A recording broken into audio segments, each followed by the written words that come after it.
Palestinian people are sometimes characterized as propagating hate speech. So our question is as follows. What are the mechanisms which could be activated by this Council to guarantee effective protection of persons whose rights are violated and to make sure there's accountability for those who use legal or political means to quieten them and to keep them silent and to criminalize solidarity? Thank you. Gracias. Thank you. I now give the floor to the distinguished Ambassador of Albania. Thank you, Madam Vice President. Albania thanks the Special Rapporteur for her report. We note with concern a global increase in cases of discrimination, intolerance and violence motivated by Islamophobia, anti-Semitism and Christianophobia, which directly affect the enjoyment of human rights and threaten religious harmony and coexistence. We welcome the Special Rapporteur's recommendation, particularly those related to the need to intensify awareness-raising and educational efforts, particularly among young people, strengthen mechanisms for regulated online content, and promote tolerance, respect for human rights and diversity. Nationally, we have successfully implemented vigorous policies to prevent and combat all forms and manifestations of racism, xenophobia and intolerance, adopting appropriate legislation, establishing national independent institutions to prevent and combat this phenomenon. In concrete terms, the Albanian Commission for Protection Against Discrimination plays a key role in preventing and combating discrimination.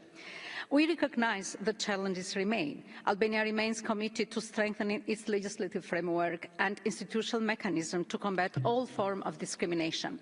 Finally, Albania expresses its commitment to fully cooperate with national, regional and international mechanisms and institutions to build a world free from racism and intolerance. I thank you. Muchas gracias. Thank you very much indeed, Ambassador. And I give the floor to the delegation of Costa Rica. You have the floor. Thank you, Madam Vice President. We thank the rapporteur for her report and welcome, in particular, her intersectional approach proposed from the perspective of racial justice. My country restates its commitment to the principles of equality and non-discrimination enshrined in international human rights law and highlights efforts made to guarantee equitable access to rights by our peoples, namely Afro-descendants, indigenous and migrant peoples. We have currently been organizing information workshops on the development of national strategy for a society free of racism, racial discrimination, xenophobia, whose purpose is to communicate the path to follow after the conclusion of our national policy for a society free of racism, racial discrimination, xenophobia 2014-2025, which has led to our national strategy, which will update a number of the aspects of the general guidelines, management models and assessment of the existing policies. Thus, we are seeking to ensure that what the state does is cross-cutting as it seeks to combat racism and racial discrimination by promoting the realization of human rights for all our peoples and using a cultural diversity perspective, but also based on equality and gender equality, accessibility and sustainable development to ensure that our society becomes more inclusive and equitable. We support the Special Rapporteur when she calls for us to interpret coherently existing international instruments to include the obligation to combat discrimination intersectionally. Thank you very much. Thank you very much, says the Vice President. I give the floor to Benin. Madam President, the delegation of Benin thanks the Special Rapporteur for her report and aligns itself with the African Group statement. As underscored in the report, an intersectional approach is vital to fully understand and combat systemic racism and multiple forms of discrimination, oppression and marginalization. In Benin, we have rich cultural and ethnic diversity, and our constitution guarantees equality before the law for all, with no distinction to origin, race, and so on, and it recognizes the same rights for foreigners resident in our territory. And in this spirit, we adopted in 2024 a law recognizing the citizenship of Benin for Afro-descendants. And as a party to different international instruments to combat racial discrimination, including ICERD, we had the pleasure of presenting our initial report in August 2022. We renew our commitment to the DDPA. Thank you. Muchísimas gracias. Thank you very much indeed. I recognize the delegation of Kenya.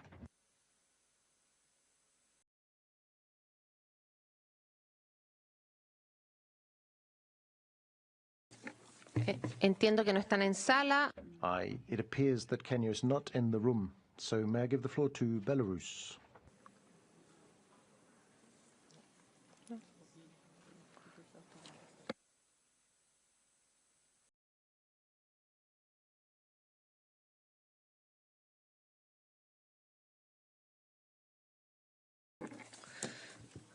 Este fue entonces el último. This was the last speaker we could accommodate. We now move on to our national human rights institutions speakers and NGOs also. In this connection, I first give the floor for a joint statement to the World Jewish Congress. Please go ahead. Madam President, the World Jewish Congress addresses this Council with deep concern. Anti-Semitism has surged alarmingly since October 7, 2023, manifesting in increasingly visible and violent ways across many societies. Synagogues have been attacked. Jewish children are not longer safe in Jewish schools. Hatred against members of our community is too often excused as a political expression. It is not. It is vile anti-Semitism. We have consistently brought this to your attention in the hope of galvanizing meaningful and unified action. An urgent and coordinated response is needed now. Let us be clear. Anti-Semitism is not activism. It is hatred, pure and simple. It threatens Jewish communities and undermines the foundations of democracy and human rights. We must also reject any attempt to suggest that the atrocities of October 7th require context. There is no context, none whatsoever, that excuses the massacre of civilians that has been done to women and children or the execution of youth at a music festival. These were acts of terror. Framing them otherwise betrays this Council's moral responsibility and purpose. The safety and dignity of Jewish communities is not negotiable. They must be defended through the uncompromising prosecution of hate crimes, the credible rejection of all forms of anti-Semitism, and a firm stance against those who glorify anti-Jewish violence. Thank you. Muchas gracias. Thank you very much. International Dalit Solidarity Network is next. Thank you, Chair. The International Dalit Solidarity Networks thanks the Special Rapporteur for her report and for highlighting the tripartite marginalization of caste, gender and poverty in South Asia. Intersectional discrimination, especially where caste and gender overlaps, remains widespread. Factors like economic status, disability, religion, and sexual orientation further deepen exclusion, limiting access to rights and opportunities. An intersectional approach is essential to address systemic caste-based discrimination.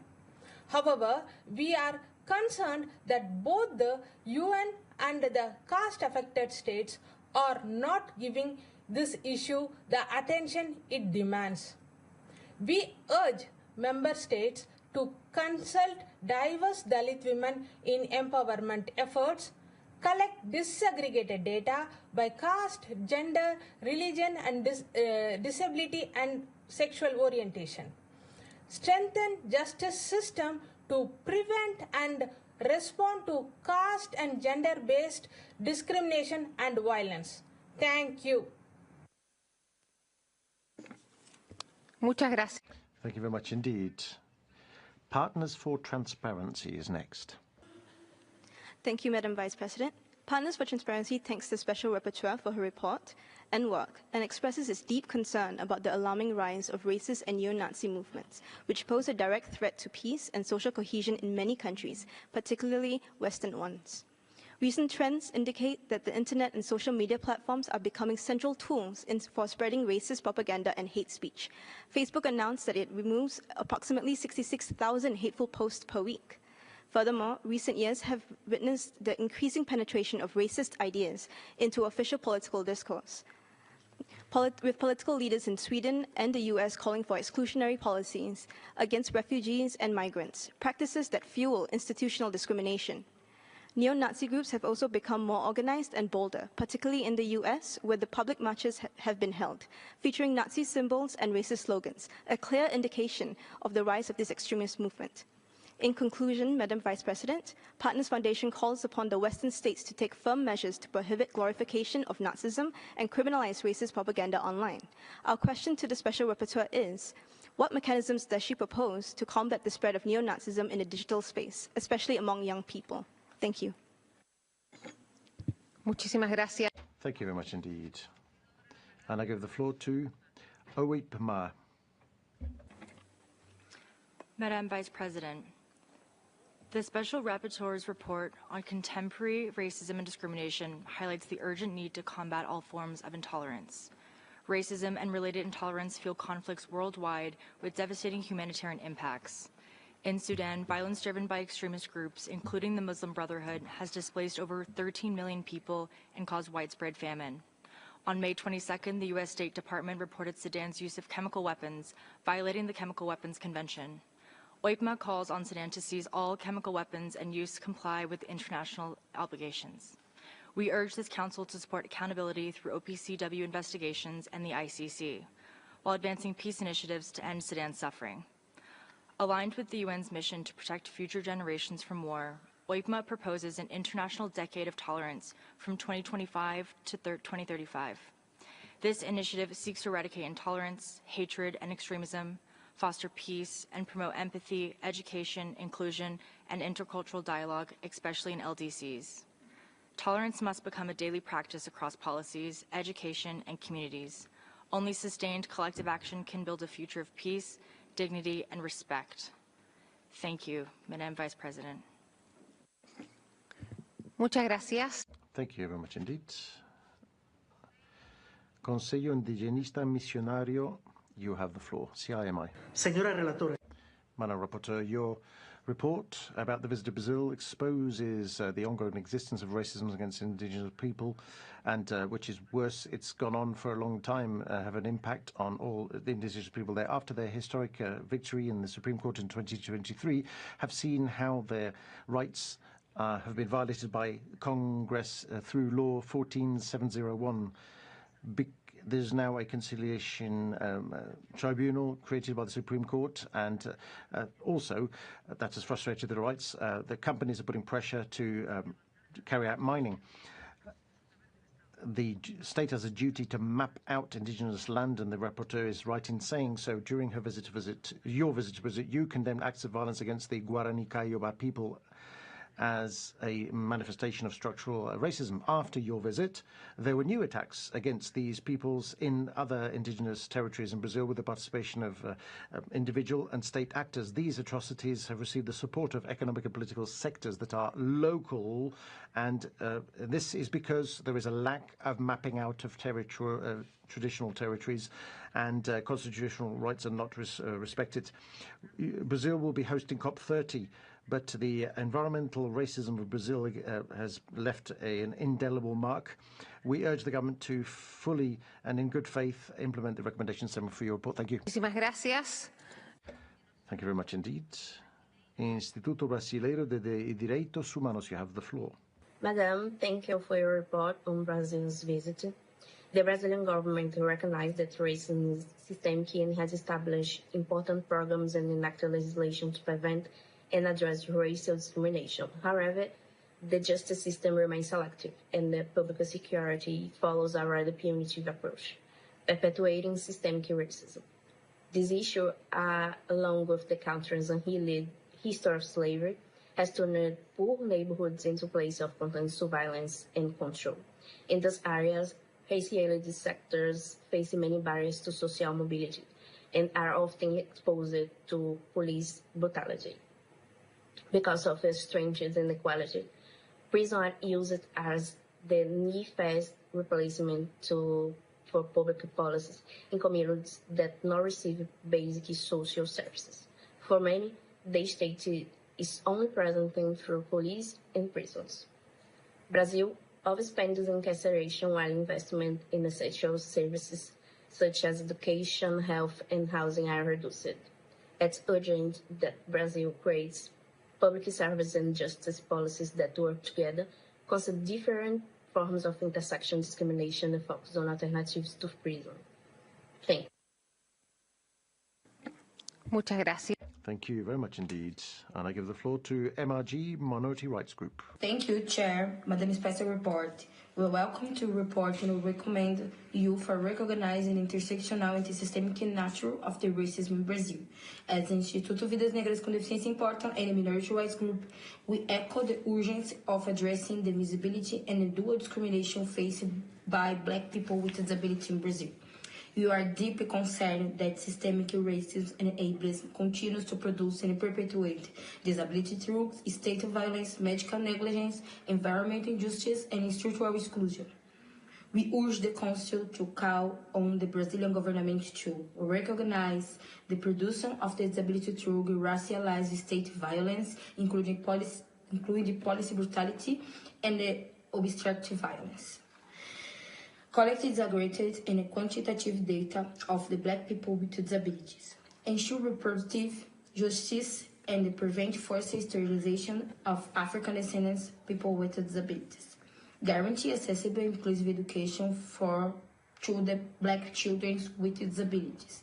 Strengthen policies that promote independent living and end institutionalization practices. Without the urgent, targeted action, Black people with disability in Brazil will remain and at the margins and anti-racist and disability agendas. Thank you. Muchas gracias. Thank you very much indeed. Shams, you have the floor. Madam Special Rapporteur, Shams expresses its deep concern over Israel's persistent and systematic racial discrimination and apartheid policies against the Palestinian people in clear violation of international human rights law and international humanitarian law, including the International Convention on the Elimination of All Forms of Racial Discrimination. For decades, Palestinians have been subjected to a system of apartheid, segregation, and racial discrimination manifested in discriminatory laws, policies, and practices that permeate every aspect of daily life. This includes the illegal construction and expansion of settlements, the forced displacement of Palestinian communities, restrictions on movement, arbitrary arrests, home demolitions, and the denial of basic rights solely based on national and ethnic identity. The dual legal system enforced in the occupied Palestinian territory, whereby Israeli settlers enjoy full rights under Israeli civil law, while Palestinians are subjected to harsh military rule, is a stark embodiment of racial discrimination. We urge your mandate to address the entrenched system of racial discrimination imposed on Palestinians and call on the international community to uphold its legal obligations. Immediate protection, equal rights, and accountability for Israel's apartheid and discriminatory policies are urgently needed. Thank you. Muchas gracias. Thank you very much. And I give the floor to CSI, Christian Solidarity International. Madam Vice President, it has been nearly 22 months since Azerbaijan expelled 120,000 ethnic Armenians from their homeland in Nagorno-Karabakh during September 2023. It has been 20 months since the International Court of Justice ordered the Republic of Azerbaijan, in accordance with its obligations under the International Convention on the Elimination of All Forms of Racial Discrimination, to ensure that persons who have left Nagorno-Karabakh after 19 September 2023 and who wish to return to Nagorno-Karabakh are able to do so in a safe, unimpeded, and expeditious manner. The court also ordered Azerbaijan to protect and preserve registration, identity, and private property documents and records of the Armenians who fled Nagorno-Karabakh. Not only has the government of Azerbaijan failed to uphold this order, it is actively destroying Armenian-owned homes, property, and entire villages, making it impossible in many cases for this order to be carried out. Given this flagrant disregard for international law and the Convention on the Elimination of Racial Discrimination, Christian Solidarity International once again urges the Human Rights Council to appoint a special rapporteur for Nagorno-Karabakh and to take all necessary steps to ensure that the ethnic Armenians of Nagorno-Karabakh can return home. Madam Special Rapporteur, what further mechanisms can be applied to ensure the right of return of ethnic Armenians to Nagorno-Karabakh is upheld? Thank you. Muchas gracias. Thank you very much indeed. I now give the floor to CISA, Indian Council of South America. Good afternoon. Thank you, Chair. General Assembly Resolution 644 and 1328 in the decolonization process called for the elimination of all racial discrimination law and policy. The intersectionality that the Special Rapporteur brings up must be addressed internationally for Indigenous peoples who are recognized under the United Nations Charter or with international treaties. Indigenous peoples have been characterized as peoples over whom the superior genius of the European civilization expresses its authority over us in this racist ideology from the Supreme Court of the United States. Of course, when you look at more intersectionality in history, the Nazi movement was inspired by the racist ideology of the KKK as members of the Ku Klux Klan raced in the 1920s and marched in Washington, D.C. It was also inspired by the Union of South Africa Citizens, who drew apartheid as one of their main acts. It is very important that the manner of administrative discrimination by Western states that affects the OHCHR and manipulate the Office of the High Commissioner of Human Rights is addressed so that the structural, managerial, and administrative discrimination exercised Muchas gracias. The Deputy President interrupts.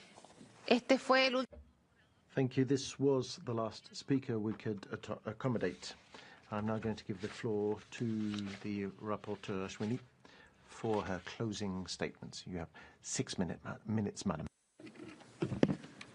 Thank you, Madam Chair. Firstly, I would like to thank all the member states, civil society organizations for their constructive and thoughtful observations and questions. I welcome and extend my appreciation to all the member states who have adopted and who plan to initiate an intersectional approach in their legislative measures and policy making. Across both my reports, a clear pattern emerges. Structural inequality, when left unaddressed, creates fertile ground for rising hate, systemic violence, and the deepening exclusion of racially and ethnically marginalized groups. And the findings are troubling and demand urgent and coordinated response. From my report on neo-Nazism, I underscore that racism, xenophobia, anti-Semitism, and Islamophobia are not isolated or episodic. They're complex, multifaceted, and increasingly normalized, and stakeholder submissions reveal a marked rise in racially motivated hate crimes, anti-Semitic and anti-Muslim incidents in the recent past, and the mainstreaming of far right-wing ideologies into public discourse and politics. And this is further exacerbated by declining content moderation on social media platforms and algorithm amplification of harmful content, often targeting young people for extremist recruitment. In this light, I urge member states to reaffirm their international legal obligation and adopt coordinated national responses. And it's highly important for member states to implement comprehensive measures to address hate speech and incitement to racial and religious hatred. And this must be done while protecting the right to freedom of expression, guided by the Rabat Plan of Action and General Recommendation number 35 of the Committee of the Elimination of Racial Discrimination. Most importantly, specific actions is required to regulate online platforms. States must mandate effective content moderation, hold companies accountable for providing a platform for propagating hate, and combat the algorithm spread of racist and neo-Nazi ideologies. Member states must take serious note of corporate accountability pertaining to hate speech disseminated on social media platforms. I also call for criminalization of acts that glorify Nazism and incite racial hatred, alongside the adoption of national action plans to combat racism and far-right extremism. Finally, disaggregated data is essential, and states must systematically collect and publish data on hate crimes and hate speech, including incidents that promote neo-Nazi ideologies, and the data is to be disaggregated by race, ethnicity, religion, gender, caste, and other relevant markers. With regards to the comments and questions on best practices to adopt intersectional approach and reparatory justice and to improve international standards, and tangible actions to be taken for the adoption of intersectional approach, I would like to reiterate that there is a dire need to change the pedagogy and discourse of legislative reforms to develop intersectional approach in policy making. And my report emphasizes that understanding and addressing racism and racial discrimination and other forms of similar discrimination today requires an intersectional approach. And I must say that intersectional approach is not a theoretical preference, it is a legal and empirical necessity. And intersectionality has to be grounded in the lived experiences of affected persons, must be integrated in all aspects of policy, law, and institutional reforms, and member states must ensure that those impacted by systemic racism, such as women of African descent, Dalit, indigenous women, Roma, Muslim, and Arab women, Palestinian women, persons with disabilities, LGBTQI individuals, stateless persons are not merely consulted but meaningfully included in shaping solutions. Most importantly, intersectionality must be legally recognized and reflected in comprehensive anti-discrimination frameworks. Legal definition should reflect lived experiences, and it is essential to adopt special measures like that of affirmative action in education, employment, and political representation, including targeted resources for social inclusive policies and community programs. And these community programs must be designed and evaluated using intersectional lens, and the voices of those affected should shape the rational design and outcome of such measures. Apart from this, the data system must be restructured. I urge member states to collect and report disaggregated data across multiple axes, race, caste, gender, disability, religion, migration status, and combine qualitative findings with quantitative accounts to ensure policy is grounded in real-world experiences. And states should adopt and implement reparatory justice mechanisms that address the structural and historical roots of racial and intersectional discrimination, including colonialism, slavery, caste oppression, and patriarchy. And in addition, reparations must be comprehensive, embedded in institutional framework.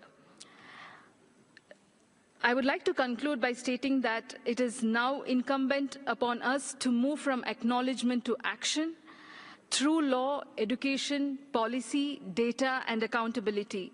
And the credibility of our international human rights system rests on our commitment to confront the most entrenched, interconnected, systemic forms of inequality. I thank you.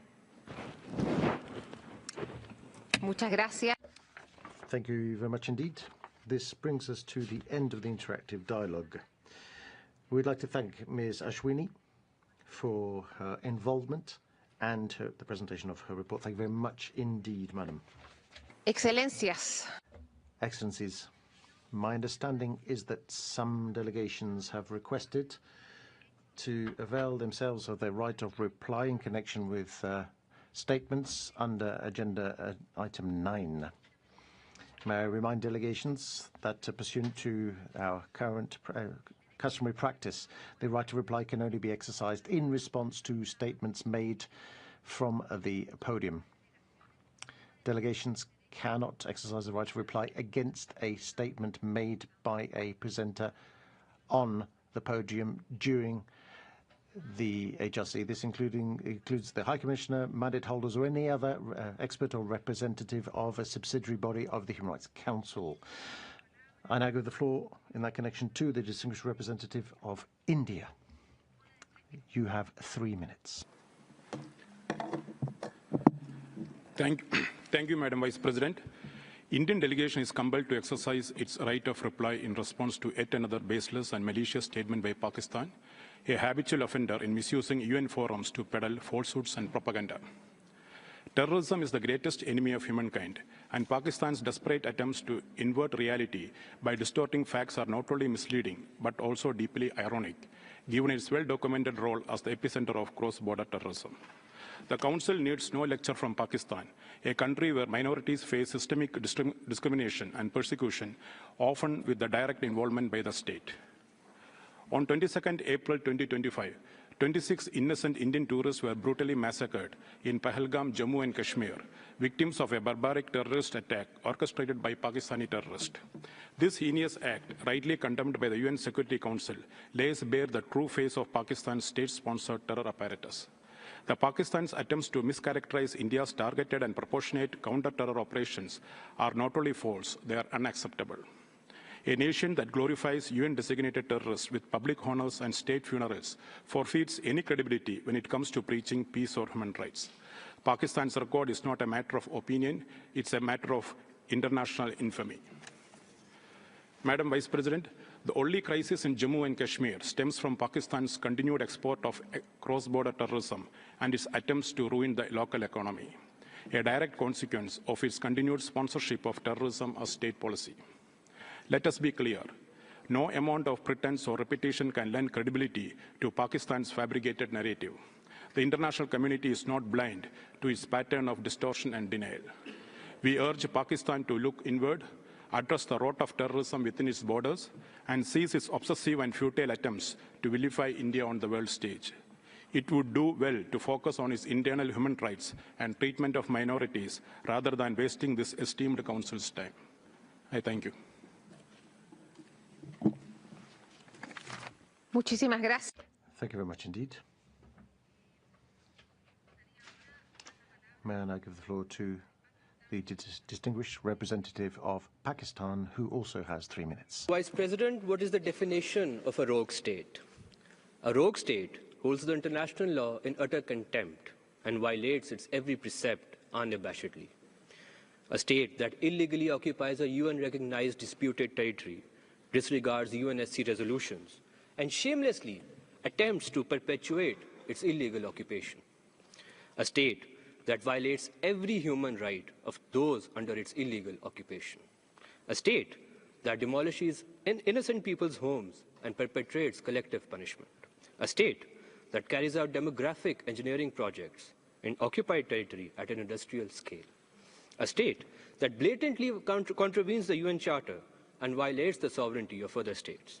A state that constructs its political edifice on racial, communal, and ethnic hatred and polarization.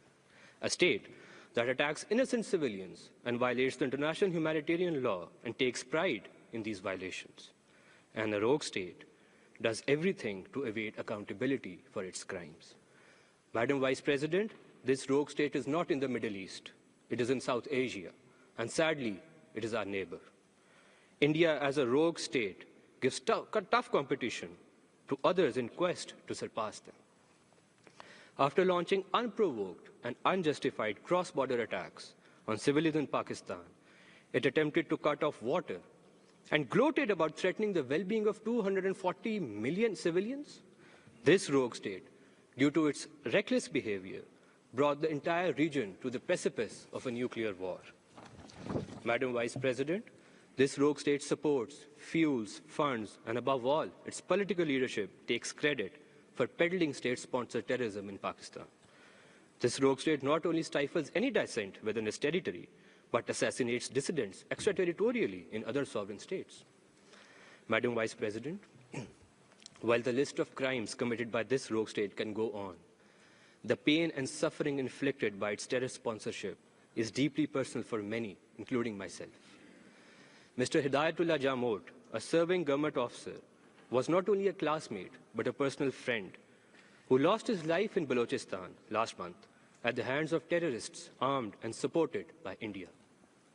He symbolized hope and courage that countless Baloch youth associated with.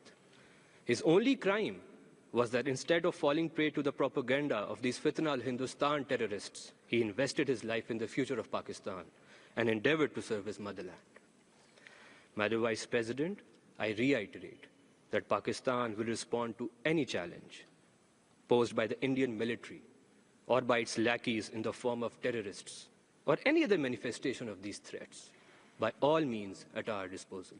I thank you. Muchísimas gracias. Thank you very much indeed. May I ask if any other delegation wishes to avail themselves of their right of reply in connection with statements made under agenda item 9? I see no request. Thank you very much indeed, therefore. So, agenda item 9 is over. We are going to take a very short break before we begin our interactive dialogue on the oral update of the High Commissioner on Ukraine and the interim report of the Secretary General on Crimea. Thank you very much.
Excelencias, distinguidos colegas.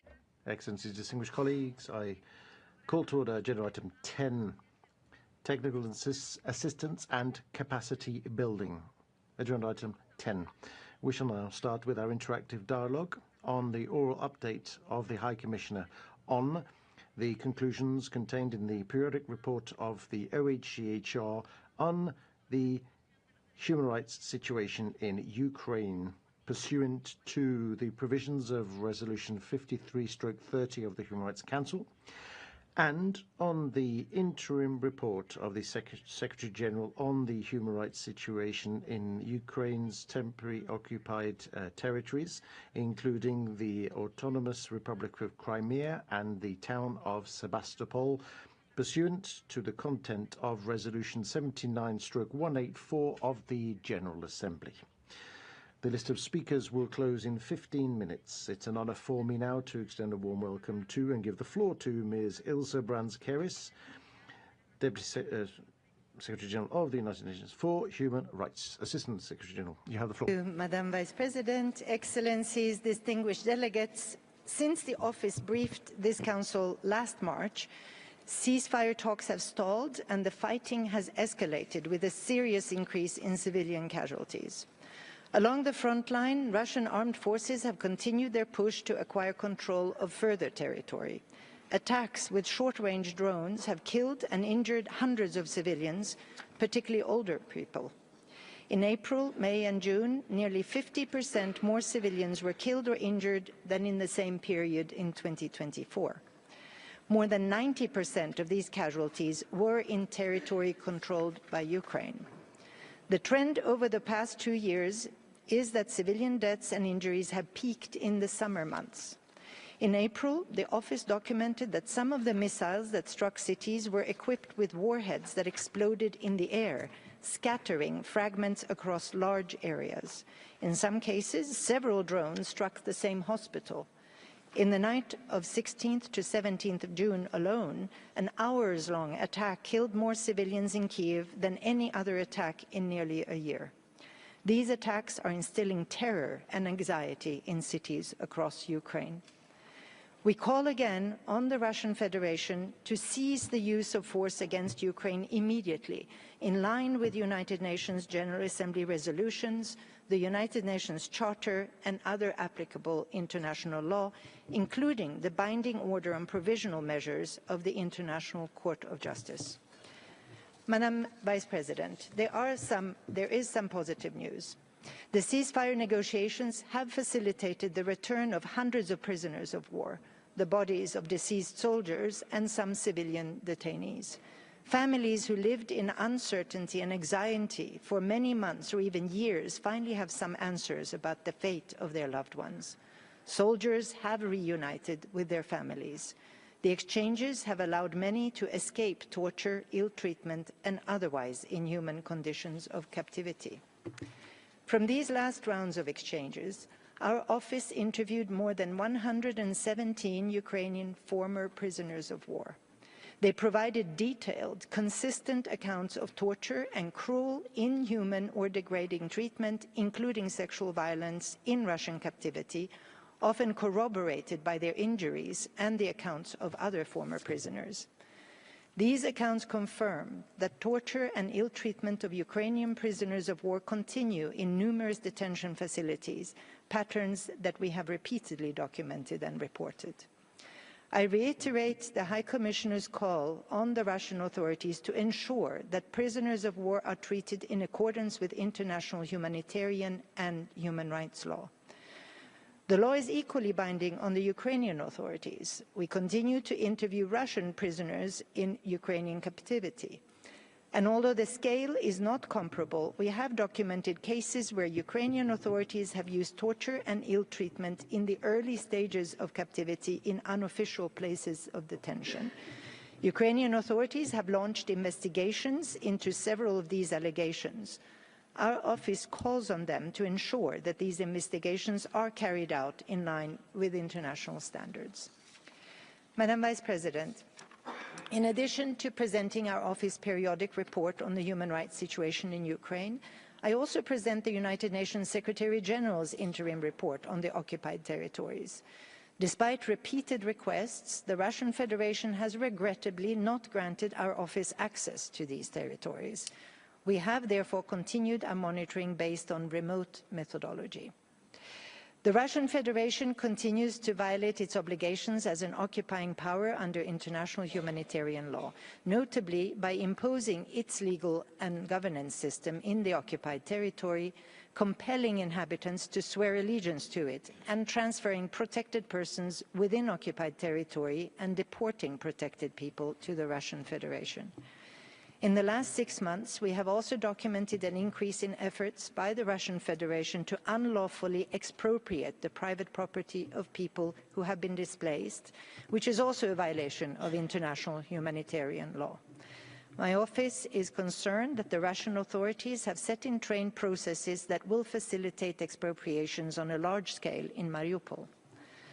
The Russian authorities continue to impose severe restrictions on civic space in the occupied territory, in particular on exercise of freedom of expression. Legitimate criticism of the occupying authorities, disagreement with policies, or even simple expression of sympathy with victims of the war are often met with administrative court proceedings and fines, and in worst-case scenarios, harsh prison sentences. This is irreconcilable with international human rights law. Madam Vice President, at the last session of the Human Rights Council, the High Commissioner called for an end to attacks on civilians and the use of explosive weapons in populated areas. He called for torture and mistreatment of prisoners of war to end, and for the Russian Federation to respect the human rights of people in areas under its occupation. And he emphasized that peace is more imperative than ever. Those calls are even more urgent today. Thank you. Muchísimas gracias. Thank you very much indeed. Pursuant to our practice, we will first hear from the delegations of the countries affected by the reports. I see that the representative of the Russian Federation is not in the room.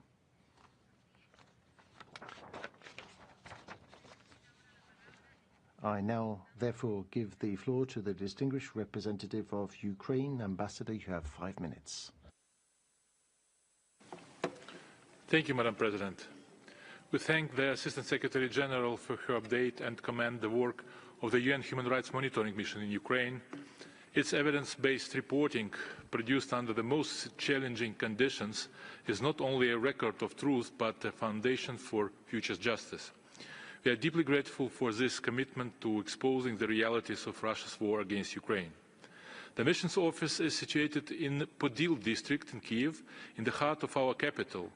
Just like all residents of Kiev, its staff is subjected to daily attacks by drones and ballistic missiles launched by Russian armed forces targeting civilian objects, while with the aim of killing, injuring and terrorizing as many Ukrainians as possible, to wipe the ancient capital of Ukraine off the face of the earth. The latest figures contained in the report are alarming. The overwhelming majority of civilian casualties occurred as a result of Russia's intensified, relentless aerial attacks. While its missiles strike hospitals and playgrounds, Russia continues to falsely claim it targets military infrastructure. This is not warfare, it is terrorism celebrated with impunity. Madam Assistant Secretary General, we also take note of the information of the alleged violations from the Ukrainian side and will examine them with full seriousness in line with our international obligations. Even under siege, Ukraine upholds its commitments under international humanitarian and human rights law, and we reiterate our demand for the Russian Federation to do the same. As occupying power, it bears full responsibility for the human rights situation in the territories under its temporary military control. We strongly condemn Russia's continued denial of unimpeded access to the Autonomous Republic of Crimea and other temporarily occupied territories of Ukraine, despite persistent requests from OHCHR. This deliberate obstruction seeks to conceal the grave human rights violations committed in those territories. It is not only a violation of international law, but a direct affront to the values of United Nations. We are witnessing the systematic erasure of Ukrainian identity. As it is noted in the Secretary General's interim report, Russia has imposed its political, legal and administrative systems in occupied regions, following the same destructive pattern it has used in Crimea since 2015.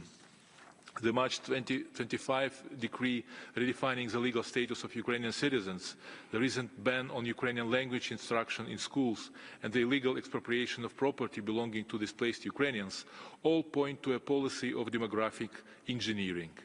These acts risk irreparable harm to future generations and jeopardize prospects for a comprehensive, just and lasting peace. Torture, summary executions, arbitrary detention, sexual violence and enforced disappearances remain defining features of Russia's war. One of the most harrowing recent cases is that of Ukrainian journalist Victoria Roshchina, whose body was returned to Ukraine in February 25, months after her death in Russian captivity, showing signs of torture and mutilation. Victoria had traveled to Zaporizhia to report on the torture of civilians. Instead, she was detained, transferred across the border and perished in the very system she sought to expose. Distinguished delegates, we must not allow Russia's crimes to be normalized or forgotten. The forcible deportation of children, attacks on civilian infrastructure, torture of prisoners of war, and cultural erasure are not isolated incidents. They are part of a coordinated strategy to destroy the very fabric of the Ukrainian nation. In this regard, we are happy to inform that on June 25 in Strasbourg, President of Ukraine Volodymyr Zelensky and Secretary General of the Council of Europe Alain Berset signed the agreement between Ukraine and the Council of Europe on the establishment of the Special Tribunal for the crime of aggression against Ukraine. The Special Tribunal is the first international judicial body since World War II with jurisdiction to investigate and prosecute individuals regardless of their position, suspected of committing the crime of aggression. The establishment of the tribunal marks the culmination of years of legal work of Ukraine, its partners, Council of Europe, European Union, to ensure justice for the victims of Russian aggression. Justice must be sought for every life destroyed, every child taken, every community left in ruins. Together, we have the moral duty to ensure that these grave crimes do not go unpunished, and that those responsible are truly held to account. I thank you. Muchas gracias, Thank you very much, Ambassador. May I now call upon interested delegations to put questions and make comments on what you have just heard. First, on behalf of a group of countries, may I give the floor to Her Excellency Elina Valtonen, Minister for Foreign Affairs of Finland. You have the floor, Madam. President, I will speak on behalf of the Nordic Baltic states. We thank the High Commissioner for this update. Russia continues its ruthless attacks against civilians, demonstrating its unwillingness to seek peace. We condemn the devastating airstrikes across Ukraine, which may amount to crimes against humanity. We remain deeply alarmed about the unlawful deportation and transfer of Ukrainian children. We urge Russia to ensure their safe and immediate return. We commend the progress in the exchange of prisoners of war, yet we are gravely concerned about the reports of the systematic torture and execution of Ukrainian soldiers and civilians. Finally, we support all efforts towards a sustainable and lasting peace in Ukraine. Any solution must fully uphold Ukraine's independence, sovereignty, and territorial integrity within its internationally recognized borders. We stand with Ukraine for as long as it takes. Thank you. Thank you very much indeed. I now give the floor to the distinguished representative of the European Union. Please go ahead. President, Under-Secretary General, we share your alarm over the increasing number of civilians killed and injured due to Russia's use of drones and explosive weapons with wide area effect in urban areas. Your report also indicates the widespread violations against Ukrainian soldiers captured by Russian armed forces continues.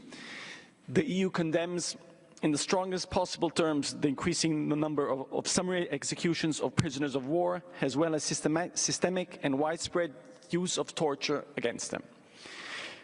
According to the reports of the Commission of Inquiry, the Russian authorities committed crimes against humanity. The European Union also continues to strongly condemn the use of torture and other forms of ill treatment, arbitrary detentions, unlawful deportations, and forcible transfers. Discrimination and other violations directed at civilians in the temporarily occupied regions of Ukraine. We express our grave concern at the militarization and indoctrination of Ukrainian minors and youth by Russia. All Ukrainian children and civilian detainees held by Russia must be returned to Ukraine immediately and safely. High Commissioner, can you elaborate on the finding in your report of increased recruitment and use of Ukrainian children by Russia in the context of its war of aggression? Thank you. Muchas gracias. Thank you very much. The list of speakers is now closed. May I now give the floor to the Netherlands, speaking on behalf of a group of country or states. Thank you very much, Madam Vice President. And I'm pleased to deliver the statement on behalf of the group of friends. Throughout Russia's war of aggression against Ukraine, OHCHR monitoring mission has continued to document a wide array of violations of international human rights law and international humanitarian law committed by Russian authorities. We just now heard some harrowing examples.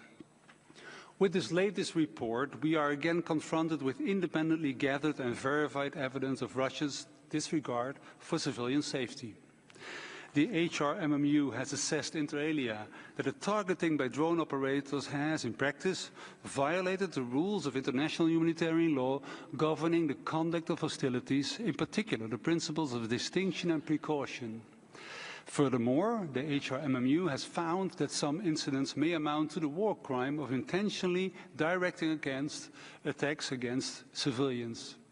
And these attacks not only caused death and injury, they exacerbated an already critical humanitarian situation by limiting civilian access to essential services, to humanitarian aid and medical care, affecting a wide range of human rights. Madam ASG, these violations, as well as other violations of international humanitarian and human rights law, need to be further investigated. Those responsible need to be held to account.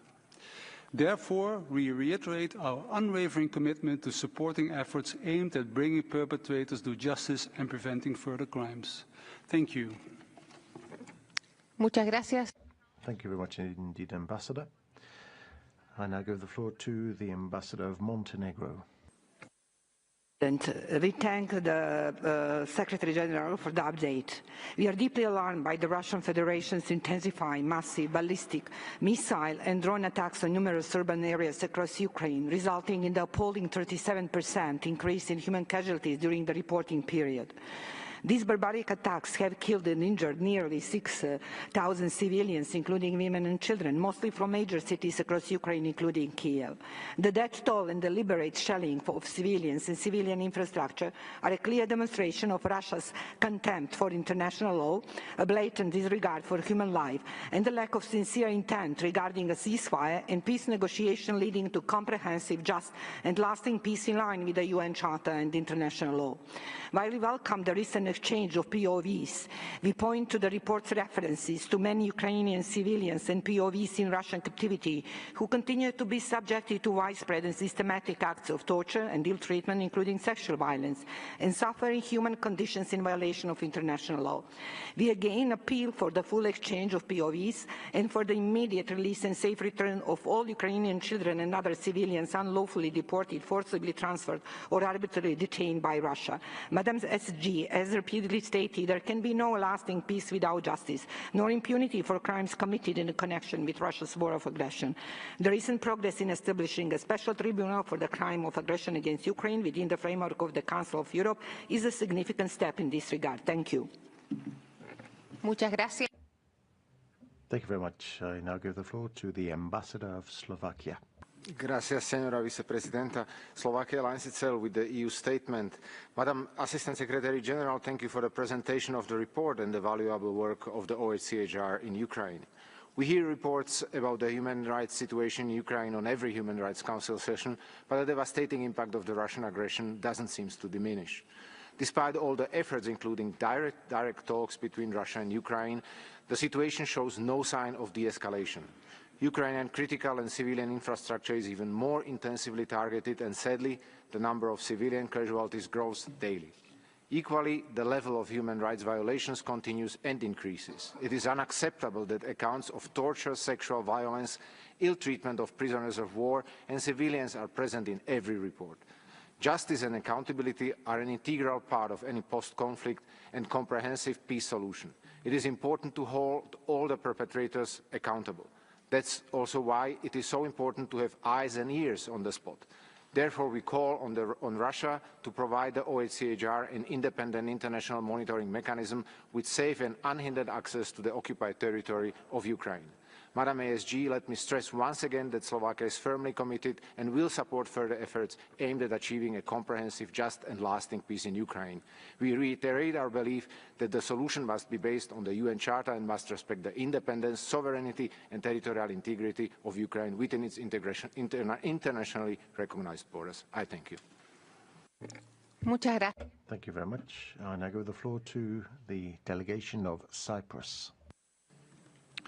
Madam Vice President, Cyprus aligns itself with the EU statement and thanks the Assistant Secretary General for her report. Cyprus condemns Russia's war of aggression against Ukraine and the illegal annexation of Ukrainian territory in violation of the UN Charter and international law. We are deeply alarmed by the steep increase in civilian casualties resulting from the intensification of Russia's military operations. We are appalled by the report's findings detailing Russia's ongoing use of torture and acts of sexual violence committed against Ukrainian civilians and prisoners of war. According to credible reports, Ukrainian children have been recruited by Russian state actors and used in armed conflict in violation of the prohibition in international law on the recruitment and use of children in hostilities. We reiterate our call to Russia to immediately end the unlawful practice of deportation and forcible transfer of children and to ensure their prompt and safe return to Ukraine. Illegality resulting from invasion, occupation and the use of force can never be accepted or normalized. As a country that continues to endure the consequences of foreign invasion and occupation, Cyprus stands in full solidarity with Ukraine and reaffirms its unwavering support for Ukraine's sovereignty, independence and territorial integrity. Thank you. Thank you very much indeed. I now give the floor to the Ambassador of France. You have the floor, Madam. Merci. Thank you, Madam President, and thank you, Assistant Secretary General. France thanks you for your report, which sheds light on the persistent violations of international law committed by Russia in Ukraine. And we subscribe to the statement made by the European Union. Summary executions, the massive and systematic use of torture, inhuman treatment, sexual violence against Ukrainian prisoners are continuing in a systematic manner, as you underscore. In violation of international humanitarian law, Russia continues to target civilians, as we've seen by the massive attacks targeting Kiev in the night of 17th and 18th of June, which caused more than 28 deaths. France firmly condemns these practices. France also condemns the illegal deportation of Ukrainian children to Russia, and we remain mobilized to encourage the return of Ukrainian children to their families. In the illegally occupied territories occupied by Russia, the populations are forced to accept Russian nationality to have access to healthcare or to work.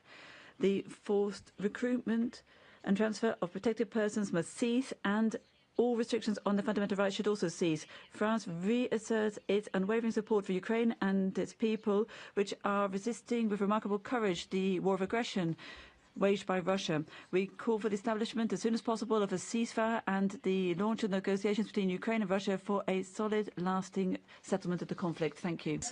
Thank you very much. I give the floor to the Ambassador of Ireland. Thank you, Vice President. Ireland aligns with the EU statement, and I want to thank the ASG for her update. Ireland reiterates its condemnation of Russia's unjustifiable war of aggression against Ukraine, and we condemn Russia's occupation of Ukrainian territory, including Crimea, the human rights violations and abuses that have occurred in temporarily occupied territories of Ukraine, and all human rights violations and abuses that have been carried out during the course of Russia's war. Ireland is also concerned at reports of the torture and ill-treatment of prisoners of war. Ireland condemns the forcible transfer or deportation of Ukrainian citizens, including children, from Ukraine to Russia by Russian authorities, and this constitutes a clear violation of international humanitarian law.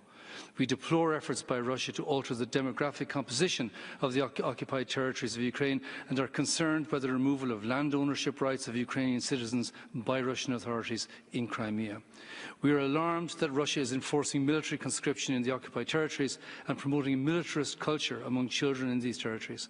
We are also appalled by the reports of the recruitment of Ukrainian children to commit acts of sabotage against Ukrainian military targets and civilians.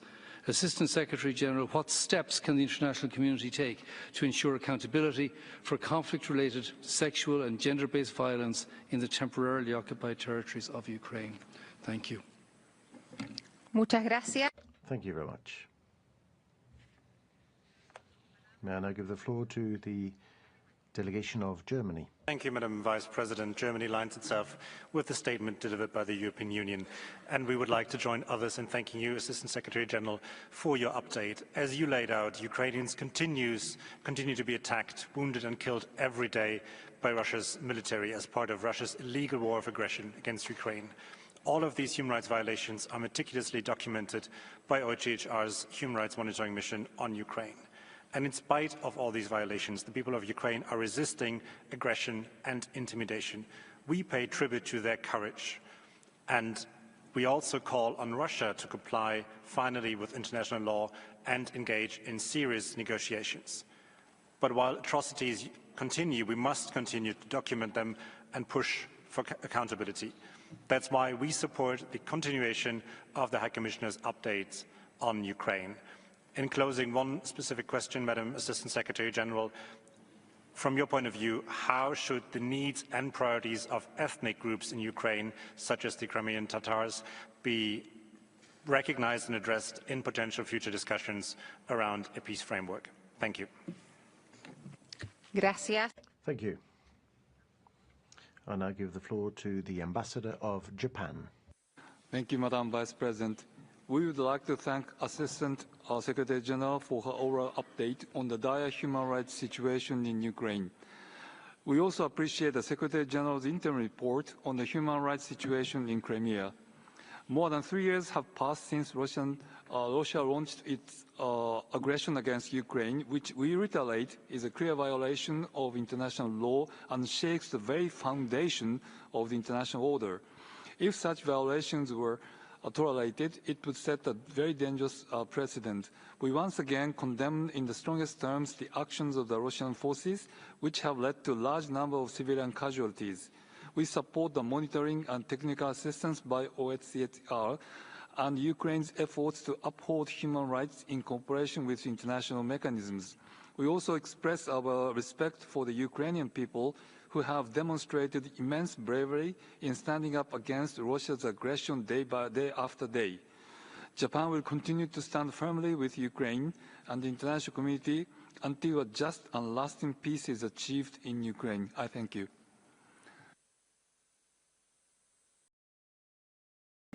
Muchas gracias. Thank you very much indeed, Ambassador. And I give the floor to the delegation of Czechia. Thank you, Madam Vice President. Czechia aligns itself with the EU statement. We appreciate the ASG's update and reaffirm the importance of the Human Rights Monitoring Mission in Ukraine. Documentation of human rights violations remains a crucial part of this technical mandate.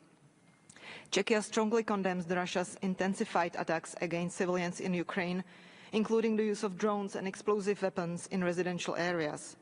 Deliberate targeting of civilians, including children, constitutes a war crime. We are deeply alarmed by the widespread and systemic torture of Ukrainian prisoners of war by Russian armed forces, including through sexual violence, and the high number of reported summary executions. In the temporarily occupied territories, the rights of Ukrainian citizens are being gravely violated. We are particularly concerned by the forced transfers and conscription of children, which are in clear breach of international humanitarian law. We call on Russia to release prisoners of war and all arbitrarily detained civilians, including children. We highlight the cases of Halina Dovopola, Irina Danilovic, and Irina Horobtsova, whose courage deserves our recognition and support. Madam Assistant Secretary General, how can the Member States best support accountability for attacks against civilians and other grave violations documented in your report? I thank you. Muchas gracias. Thank you very much. And I give the floor to the Ambassador of the Republic of Moldova. Thank you, Madam Vice President. We thank the High Commissioner for the update on the situation on Ukraine. Moldova continues to strongly condemn the brutality of the Russian aggression. We are deeply alarmed by the high number of civilian casualties reported, which represents a 37% increase compared with the same period of last year.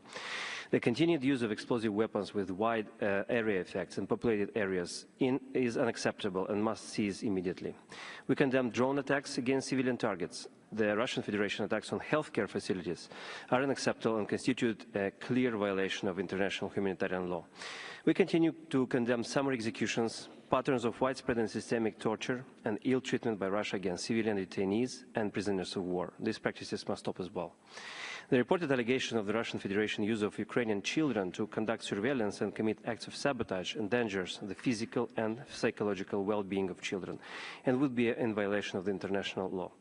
Madam Assistant Secretary General, we support all the efforts aimed at achieving a ceasefire and bringing sustainable, just peace to Ukraine, as well as welcome the exchanges of prisoners of war. At the same time, we reiterate our call for immediate withdrawal of Russian troops from the entire internationally recognized territory of Ukraine. Madam Assistant Secretary General, what more can be done to ensure accountability and a lasting peace in Ukraine? I thank you. Muchas gracias, Embajador. Thank you very much, Ambassador. I now give the floor to the Ambassador of Albania. Madam, you have the floor. Thank you, Madam Vice President. Albania thanks the High Commissioner for the presentation and welcomes the Secretary General's report on occupied Crimea. Albania supports the work of the United Nations Human Rights and Monitoring Mission in Ukraine and calls for unfettered access to all occupied territories for international human rights monitoring mechanism. We remain concerned by the ongoing and systematic violation of international humanitarian law by the Russians in Ukraine and in temporarily occupied territories. We strongly condemn the deliberate and repeated attacks by the Russian armed force against civilian population, civilian infrastructure and healthcare facilities, with devastating consequences for the civil population. The widespread using of drones from Russian forces by targeting ambulances, humanitarian conveys and public transportation, and to scatter landmines in populated area may amount to war crimes and must be thoroughly investigated with perpetrators held accountable. In the temporarily occupied territories, we deplore the continued forced imposition of Russian citizenship, arbitrary detention, torture, sexual violence, and the deportation of Ukrainian children. Albania stands in full solidarity with the people of Ukraine and will continue to support all efforts to ensure justice, accountability, and lasting peace. I thank you. Gracias, Embajador. Thank you, Ambassador. And I give the floor to the delegation of Austria.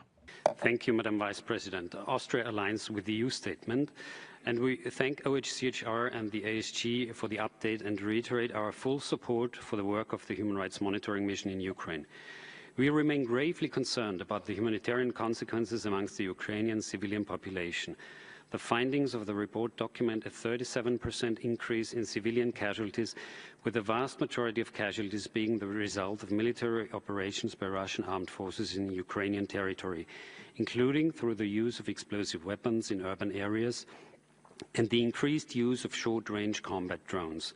Nearly half of all civilian casualties were caused by missiles, loitering munitions, and airdrop bombs in densely populated areas. Austria is alarmed by the devastating impact of the war on Ukrainian children. In this regard, we hope for concrete follow-up to recent negotiations in Istanbul by Russian authorities to safely return deported children to Ukraine. Further, serious violations against prisoners of war remain a major concern. We are deeply alarmed about accounts of continued torture and ill treatment, including sexual violence, and dire detention conditions in facilities managed by the Russian Federation. We therefore call for full respect of international humanitarian and human rights law, accountability for all violations, and unhindered access for humanitarian actors and independent monitors. I thank you. Muchísimas gracias. Thank you very much indeed. I now give the floor to the delegation of Romania. Thank you, Madam Vice President. Romania aligns itself with the statement delivered by the EU. Latest reports underline a marked increase in civilian casualties during the last year in Ukraine due to intensive Russian attacks using wide-area explosive and short-range drones in populated areas, with direct attacks on critical civilian infrastructure, including 5 hospitals, which violate international humanitarian law. Swift and impartial investigation into alleged human rights violations, summary executions of prisoners of war, torture and sexual violence are mandatory, and perpetrators need to be held accountable before independent tribunals. Romania will continue to support all independent monitoring mandates that seek to document and investigate human rights violations and to promote justice for victims. We salute the recent signing of the founding documents for the Council of Europe Special Tribunal for the Crime of Aggression against Ukraine, with the aim of establishing the criminal accountability in the case of those individuals who bear the greatest responsibility for the crime of aggression against Ukraine. We continue to express grave concern over the systematic process of forced Russification in the temporary occupied territories of Ukraine and the ideological coercion of children imposed through the so-called military patriotic Russian education. Distinguished speakers, how do you assess the long-term impact of denying the expression of Ukrainian culture and language in the temporary occupied territories, and what role can the international community play in supporting the preservation of Ukrainian identity under occupation? I thank you. Muchísimas gracias. Thank you very much indeed. May I give the floor now to the Ambassador of Croatia. Thank you, Vice President. Croatia aligns with the EU statement. Unfortunately, Russia continues conducting unlawful attacks with explosive weapons and drones in populated areas of Ukraine. Such attacks cause numerous casualties and a wide-scale destruction of civilian infrastructure, including hospitals, contributing to the unnecessary suffering. We remain deeply concerned about the scale of human rights violations, including the use of children to commit acts of sabotage and arson, and executions of Ukrainian military personnel captured by Russian armed forces. Despite numerous reports of Russia's grave violations of international law, its aggression persists. While Croatia welcomes the recent agreement on the exchange of prisoners of war, which has enabled the return of combatants to their homes, the Russian Federation has yet to show genuine commitment to peace. Croatia continues to call for a just and lasting peace in Ukraine, in line with the principles of the UN Charter and international law, with respect for Ukraine's sovereignty and territorial integrity. Madam SG, in light of the last week's agreement between Ukraine and the Council of Europe on establishing a special tribunal for the crime of aggression against Ukraine, what opportunities do you see for this tribunal to meaningfully contribute to delivering justice for victims? I thank you. Thank you very much indeed. I now give the floor to the Ambassador of Luxembourg. You have the floor, sir. Merci, Madame. Thank you, Madam Vice President. Luxembourg aligns itself with the statement made by the European Union. We welcome the report of the Secretary-General and reiterate our unwavering support for the sovereignty and territorial integrity of Ukraine, including Crimea and Sevastopol, which are temporarily occupied by the Russian Federation. The conclusions of the report are in line with the case law and jurisprudence of the European Court of Human Rights, and which document grave and systematic violations of human rights, arbitrary detentions, torture, forced transfers, in particular of Ukrainian children, repression of minorities, in particular the Crimean Tatars, the imposition of Russian law, attacks on fundamental freedoms, and persecutions motivated by language, ethnic origin, or political positions are unacceptable and run counter to international humanitarian and international human rights law. These elements fully justify Following up on all reports and interactive dialogue as provided for by Resolution 53/30, we call upon technical assistance to be provided to Ukraine to support democratic institutions, transitional justice and complaint mechanisms and the rigorous documentation of international crimes. Luxembourg supports fully international efforts to guarantee accountability, in particular through specialized mechanisms, and encourage cooperation between international jurisdictions, human rights institutions and civil society. In this context, how can we envisage cooperation with the Special Tribunal for the Crime of Aggression against Ukraine, recently established by the Council of Europe? How can we bolster global efforts for accountability to push forward with justice for victims? Thank you. Gracias, embajador. Thank you, Ambassador. I now give the floor to Bulgaria. Vice President, Bulgaria aligns itself with the EU statement. We welcome the interim report of the Secretary General and thank for the update of the ASG. Bulgaria reiterates its strong condemnation of Russia's aggression against Ukraine. We remain deeply concerned about the violation of international human rights and humanitarian law by the Russian Federation in the temporarily occupied territories of Ukraine, such as disrespecting the laws in force in the country, forced deportation and especially that of children, ill-treatment in places of detention, confiscation of property, violation of the freedom of expression, media and religion. We call for effective investigations, therefore. We are deeply concerned by the systematic violations of the ethno-cultural rights of the Bulgarian national minority in the temporarily occupied territories of Ukraine. Russian authorities have severely restricted and subsequently banned the teaching of the Bulgarian language. The activities of the Bulgarian Sunday schools and cultural centers have been suspended, while at the same time Russian curricula have been imposed in local schools. We are deeply worried about the human rights situation of children in the temporarily occupied territories of Ukraine, including those placed in social centers and with Russian families. Bulgaria remains consistent in its unwavering support for Ukraine, for its sovereignty, independence, territorial integrity within its internationally recognized borders, as well as for its European and Euro-Atlantic perspective. Madam Assistant Secretary General, what, in your view, is the most effective way to ensure the full accountability for human rights and humanitarian law violations in the temporarily occupied territories of Ukraine? I thank you. Muchas gracias. Thank you very much. And I give the floor to the delegation of the Sovereign Order of Malta. Madam Vice President, the Order of Malta thanks for the report. We continue to deplore the ongoing war in Ukraine, where millions of civilians are directly affected in their everyday life. Our humanitarian assistance will be tirelessly pursued both in material and in psychosocial support. As the family as such constitutes the essential structure of our societies, we gave special attention to the children, 33,000 of them since the beginning of war. A priority is combating war trauma in children.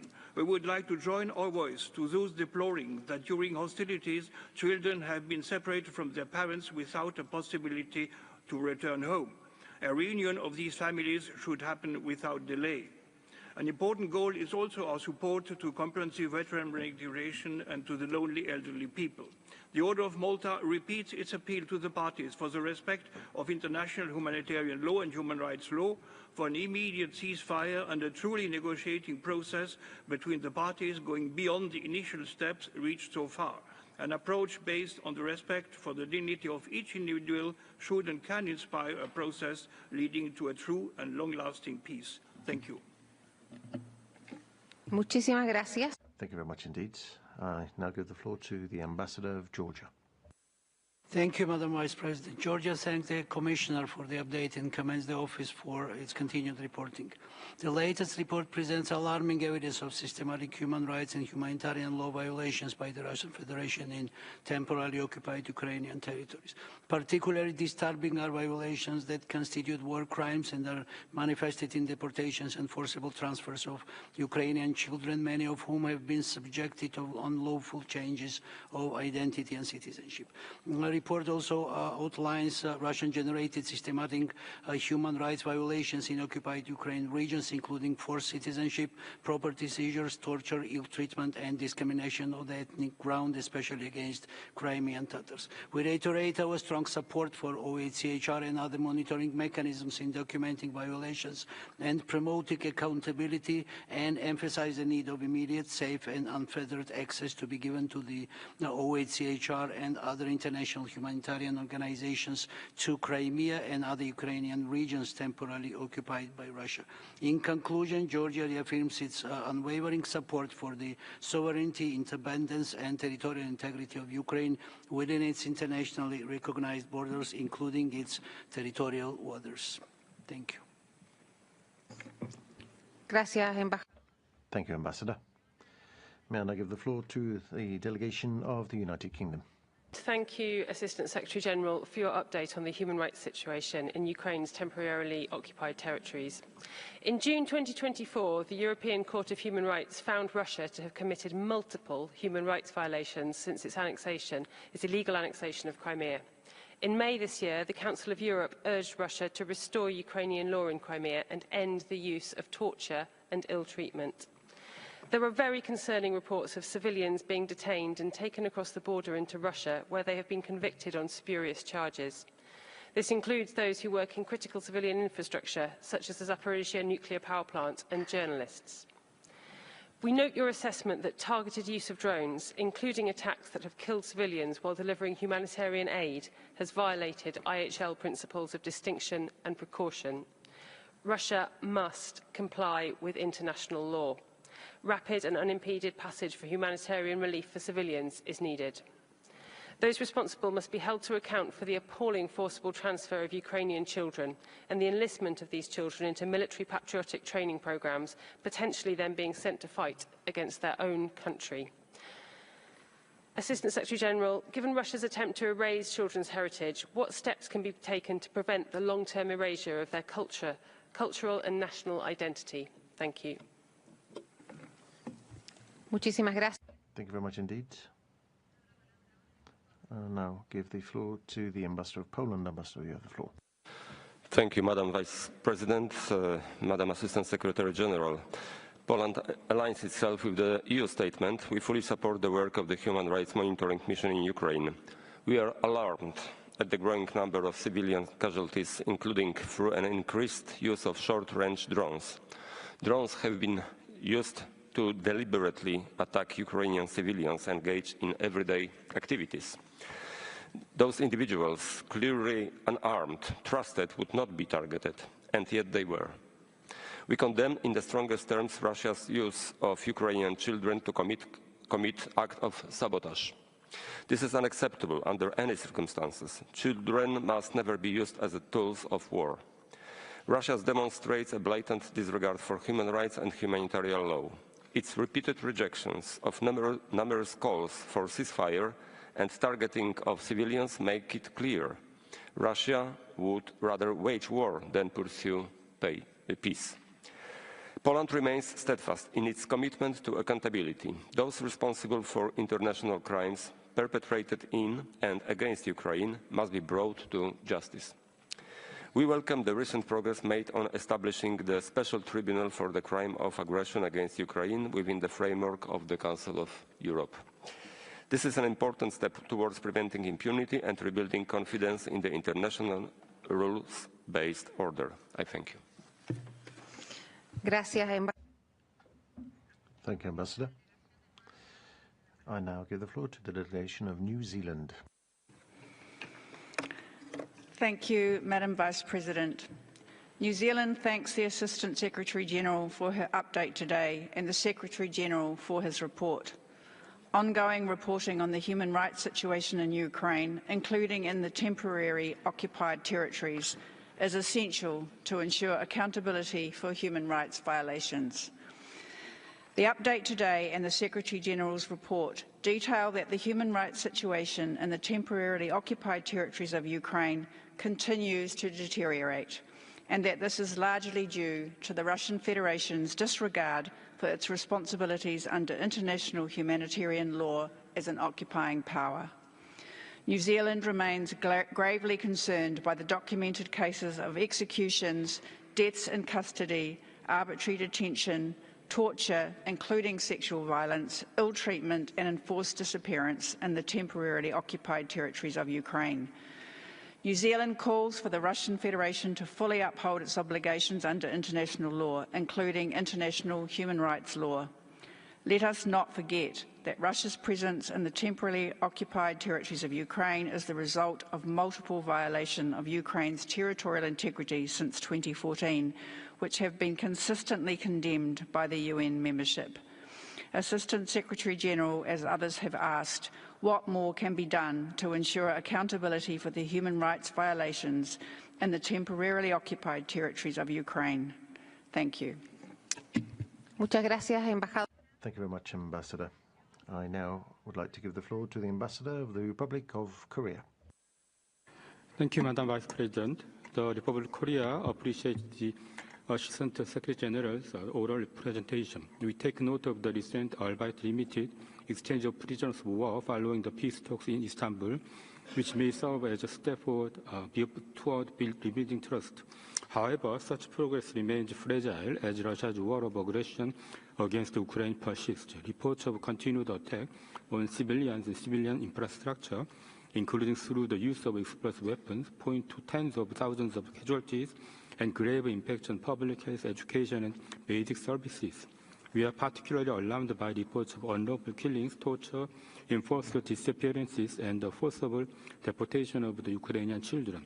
We also share the concerns raised in the Secretary General's report regarding the lack of access for international human rights monitoring mechanisms. Against this backdrop, we underline the urgent need for compliance with international law, accountability for violations, and unrestricted monitoring access. The Republic of Korea will continue to work with the international community to help secure a lasting peace in Ukraine. I thank you. Muchas gracias. Thank you very much indeed. I now give the floor to the delegation of Turkey. Thank you, Madam Vice President. We take note of the Assistant Secretary General's presentation. From the very first day of the Russia-Ukraine war, Turkey has maintained a principled and humanitarian approach grounded on international law in pursuit of peace and stability in the region and beyond. We sought to bring the sides around the negotiating table and supported all other genuine initiatives aimed at this. We prevailed in this persistent quest first in 2022 and then in this year. We consider the recent rounds of negotiations as the most significant breakthrough in the 4-year-long war. These talks provided a window of opportunity for ending the prolonged conflict, which has claimed hundreds of thousands of lives once and for all.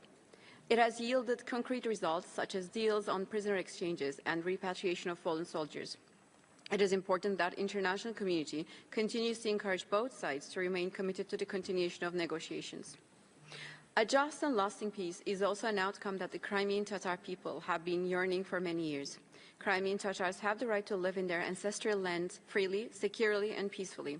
Instead, they are subjected to consistent intimidation, mistreatment, and persecution. We will continue our efforts to ensure the safety and well-being of Crimean Tatars, especially for those who live in the occupied Crimea. Thank you. Muchísimas gracias. Thank you very much indeed. I now recognize the delegation of Belarus. Thank you, Madam Vice President. The latest reports from the Secretary General and the oral information from the High Commissioner once again are noteworthy by the lack of balance, their bias and one-sided accusations against the Russian Federation. Once again, we see an instrument of pressure intentionally discrediting one sovereign state. And once again, we'd recall that accusations of this kind do not bring peace closer. And we're seeing that the multitude of violations by the Ukrainian authorities, the rampant Russophobia and hate speech can all be seen as persistent in Ukraine. We're seeing the repression on political grounds, as seen by the situation of the Kononovich brothers, and we call for their immediate release. Many of the problems, as before, are outside the agendas of human rights structures, and a principled, objective and unbiased evaluation of them has not yet been produced. And we call upon that to happen. Belarus once again supports initiatives to lessen tension in the region. We will provide comprehensive support for all humanitarian contacts between sides. We call upon other countries and international organizations to work in the interest of de-escalation and a rapid settlement and peace. Thank you. Gracias. Thank you. I now give the floor to the delegation of Liechtenstein. Thank you, Madam Vice President. We thank the High Commissioner for his oral update on the situation in Ukraine and the presentation of the Assistant Secretary General's report on the human rights in Crimea.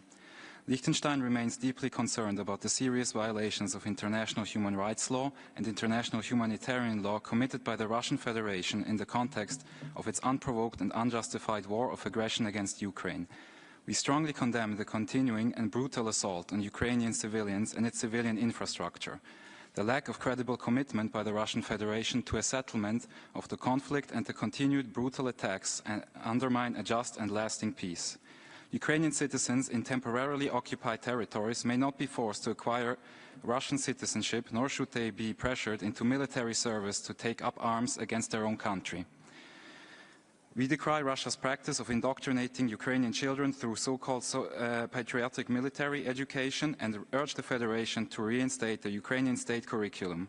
It is egregious that Ukrainian children are not only being forcefully transferred into the Russian Federation, but also being instrumentalized for a war that threatens to destroy their future. We reiterate that the perpetrators of these violations of international law must be held to account and justice must be served. I thank you, Madam Vice President. Muchas gracias. Thank you very much indeed. I now give the floor to the delegation of Switzerland. Madam Vice President, Switzerland wishes to thank the Assistant Secretary General for the updated information on the human rights situation in Ukraine and in the temporarily occupied territories. The report of the Secretary General underscores the grave and persistent violations of international humanitarian law and human rights law by the occupying authorities from Russia, including arbitrary detentions, torture, sexual violence, forced displacement of civilians, including children, the forced granting of Russian nationality, discriminatory restrictions to access to vital services for non-Russian nationals, and violations of fundamental freedoms. We firmly denounce these violations by the authorities and the Russian armed forces. The report from OHCHR underscores an increase which is alarming in attacks against civilians and civilian property, in particular on essential infrastructure, which are seeing an alarming increase throughout the whole of Ukraine. Switzerland condemns these. They are a manifest violation of international humanitarian law, in particular the principle of distinction. These attacks must immediately cease, and those responsible must be brought to justice. We call upon all parties to fully respect their international obligations. Madam Assistant Secretary General, how can your office contribute to bolstering dialogue with the Russian authorities to ensure the respect of international law? Thank you. Muchísimas gracias. Thank you very much indeed. Ambassador of Canada, you have the floor. Merci, Madame Vice-Présidente. Le Canada. Thank you, Madam Vice President. Canada thanks the High Commissioner and the Secretary General for the reports and support the conclusions and recommendations. We are profoundly concerned as to the ongoing violations of international humanitarian law and international human rights law committed by the Russian Federation in the temporarily occupied territories of Ukraine.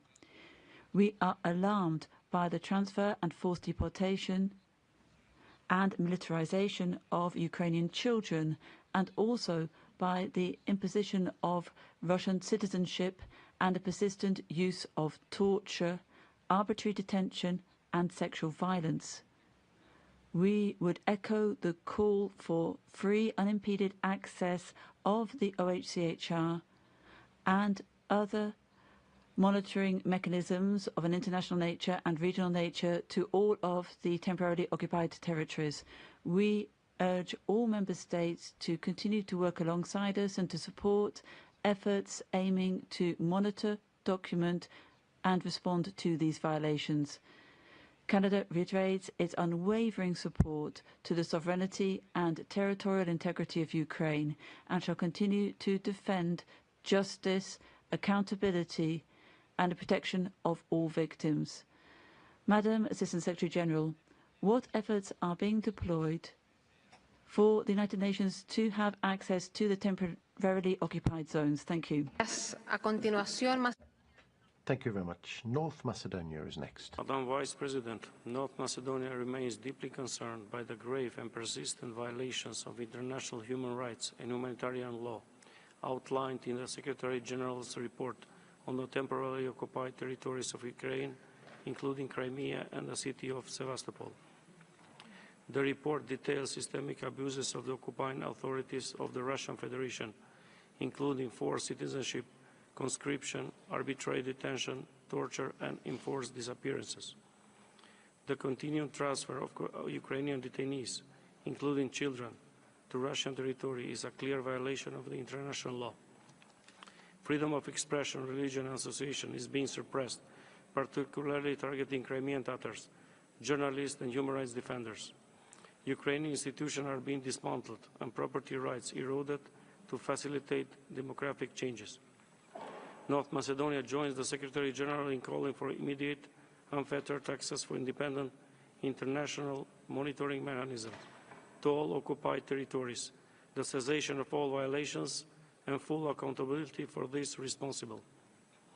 We reaffirm our unwavering support for the sovereignty, independence, and territorial integrity of Ukraine within its internationally recognized borders. I thank you. Muchísimas gracias. Thank you very much indeed. And I give the floor to Slovenia. Thank you, Madam Vice President. Slovenia aligns with the EU statement. We thank the SG and the OHCR for the update. While we welcome the exchanges of prisoners of war, we remain deeply concerned by reports of torture and other forms of cruel, inhumane or degrading treatment, sexual violence, and of arbitrary detention of civilians, including journalists. Such acts constitute clear violations of international humanitarian and human rights law. They must cease immediately, and those responsible must be held accountable. We reiterate that forcible transfer or deportation of protected persons from occupied territory are prohibited under IHL. All protected persons, among them children, previously transferred within or out of the illegally and temporarily occupied territories of Ukraine must return to their homes. We call on the Russian Federation to refrain from making any changes to the personal status of the forcibly transferred Ukrainian children. All measures in this regard are unacceptable, illegal, and must stop. Slovenia reaffirms its unwavering support for Ukraine's independence, sovereignty, and territorial integrity within its internationally recognized borders. We will continue to stand for protection and respect of human rights of all civilians unjustly swept into this war of aggression. I thank you. Thank you very much indeed. I now give the floor to the delegation of Eritrea. Thank you, Madam Vice President. My delegation takes note of the oral presentation by the High Commissioner and the interim report of the Secretary-General on the human rights situation in Ukraine, including references to Crimea. We underscore the need for all UN reporting and engagement to be guided by the principles of impartiality, objectivity, and respect for sovereignty. The decision of the people of Crimea in 2014 to reunify with the Russian Federation was the result of a democratic process and a legitimate expression of popular will. This reality, however inconvenient to some, should not be dismissed or misrepresented. It is unacceptable to subject Crimea, an integral part of the Russian Federation, to scrutiny within the framework of another state's internal affairs. We are deeply concerned that this agenda item is being instrumentalized for political purposes that undermine the sovereignty and territorial integrity of the Russian Federation. We therefore call for adherence to the United Nations Charter and for an end to the practice of selectivity targeting states, including Russia, under the pretext of human rights through unbalanced and biased reporting that does not reflect the realities on the ground. I thank you. Muchas gracias. Thank you very much indeed. And I give the floor to the delegation of Malta. Thank you, Madam Vice President. Malta aligns itself with the statement of the EU and thanks the Secretary General for his report. We remain gravely concerned by the continuing deterioration of the human rights situation in Crimea, as documented in the report. We note with deep concern the patterns of intimidation, arbitrary arrests, and prosecutions targeting those who express dissenting views, particularly members of the Crimean Tatar community. The use of Russian Federation legislation in the occupied territory, including to restrict freedom of expression, peaceful assembly and association, is contrary to international law. We echo the Secretary General's call for the full respect of international human rights and humanitarian law, and for the immediate and unconditional release of those arbitrarily detained. We reiterate the importance of full unimpeded access for international and regional human rights monitoring mechanisms to Crimea, in line with General Assembly resolutions and recommendations of the UN human rights system. Malta reaffirms its support for Ukraine's sovereignty and territorial integrity within its internationally recognized borders.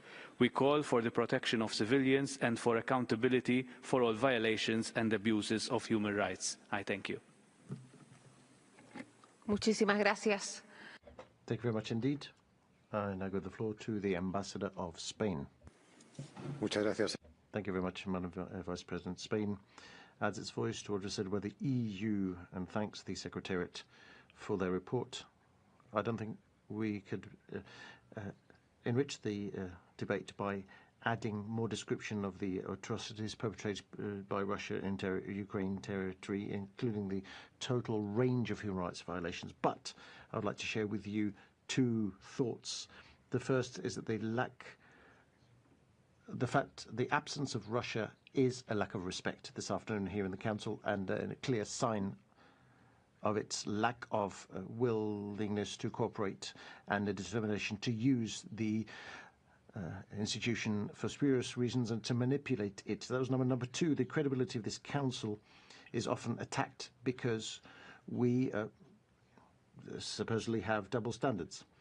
But I would like to ask the ASG if, beyond the specificities of each context, and I'm sure they exist, can you identify patterns or parallels of systematic human rights violations in context of alien or foreign occupation? On the one hand, the occupation of Ukrainian territories by Russia, and on the other, the occupation by Israel of Palestinian territories.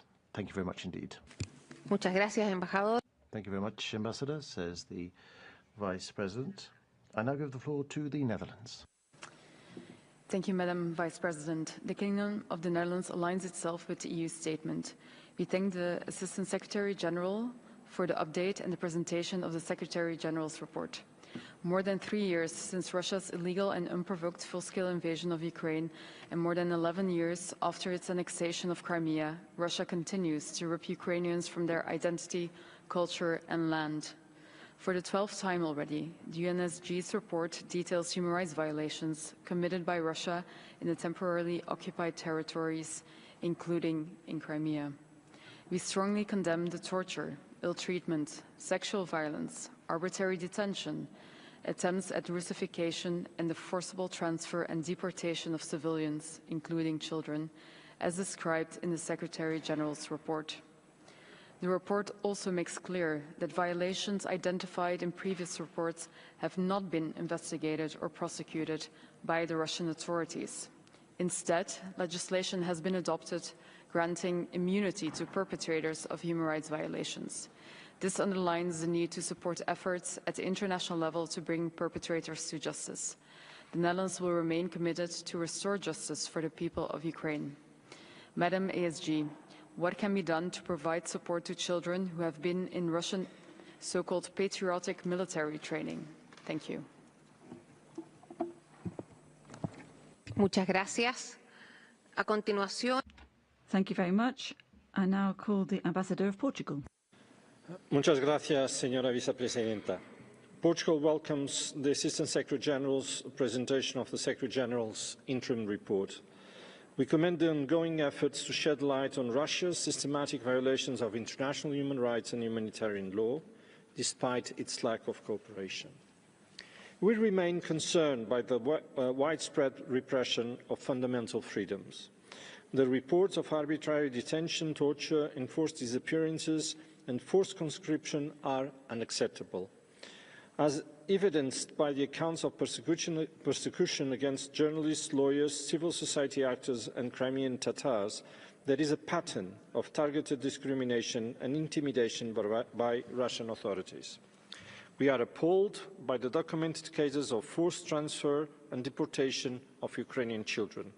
Equally troubling are the reported violations of the right to education, including the imposition of Russian curricula and restrictions on the Ukrainian language. We urge the Russian Federation to end its occupation and to comply with its international obligations to ensure unimpeded access to monitoring mechanisms.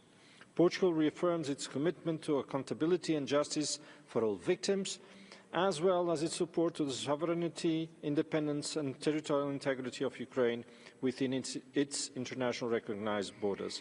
Gracias, señora vicepresidenta. Gracias, embajador. Thank you, Ambassador. I now give the floor to the Democratic People's Republic of Korea. Vice President, Agenda Item 10 of the Human Rights Council was conceived to address technical assistance and capacity building for countries concerned in order to contribute to improving the situation of human rights on the ground, in line with the principles of genuine dialogue and cooperation, taking into account national needs and priorities. However, this debate and related resolution distort the essential mandate of technical assistance, capacity building, and reduce increasingly into establishing a scenario of instrumentalization for the geopolitical interests of specific group. This is obvious manifestation of politicization and double standards. This selective and discriminatory practice should not be continued. Furthermore, all reports before the HRC should be based on objective, balanced, and impartial assessments on the ground. Politically motivated initiatives or unbalanced and biased approaches are not conducive but counterproductive to the dialogue and cooperation for the promotion and protection of human rights. Thank you. Muchas gracias. A continuación. Thank you very much. I now call the delegation of Australia. Thank you, Vice President. More than 3 years on, we continue to see Russia's blatant disregard for its international humanitarian law and international human rights law obligations. Amid the countless violations outlined, Australia remains deeply concerned by your reports of Russia's violations of the rights of prisoners of war, including widespread and systematic torture and ill treatment. We are appalled by the deportations of Ukrainian children by Russia. We are also alarmed at Russia's abhorrent and ongoing missile strikes on Ukraine. Any direct targeting of civilians is a violation of international humanitarian law. Civilian casualties are increasing at an alarming rate. These attacks demonstrate Russia is not serious about wanting to end its illegal and immoral war. The OHCHR's documentation of human rights violations is essential to efforts to hold Russia accountable for its brutal invasion. Australia supports Ukraine's right to defend itself, which is why we will stand with Ukraine for as long as it takes. We call on Russia to comply with its international human rights obligations, engage with negotiations in good faith, and fulfil any commitments made. Madam Assistant Secretary-General, how can we ensure accountability for Russia's violations of international law and the generational toll of this war? Thank you. Muchísimas gracias. Thank you very much indeed. I now give the floor to the Ambassador of Greece. You have the floor.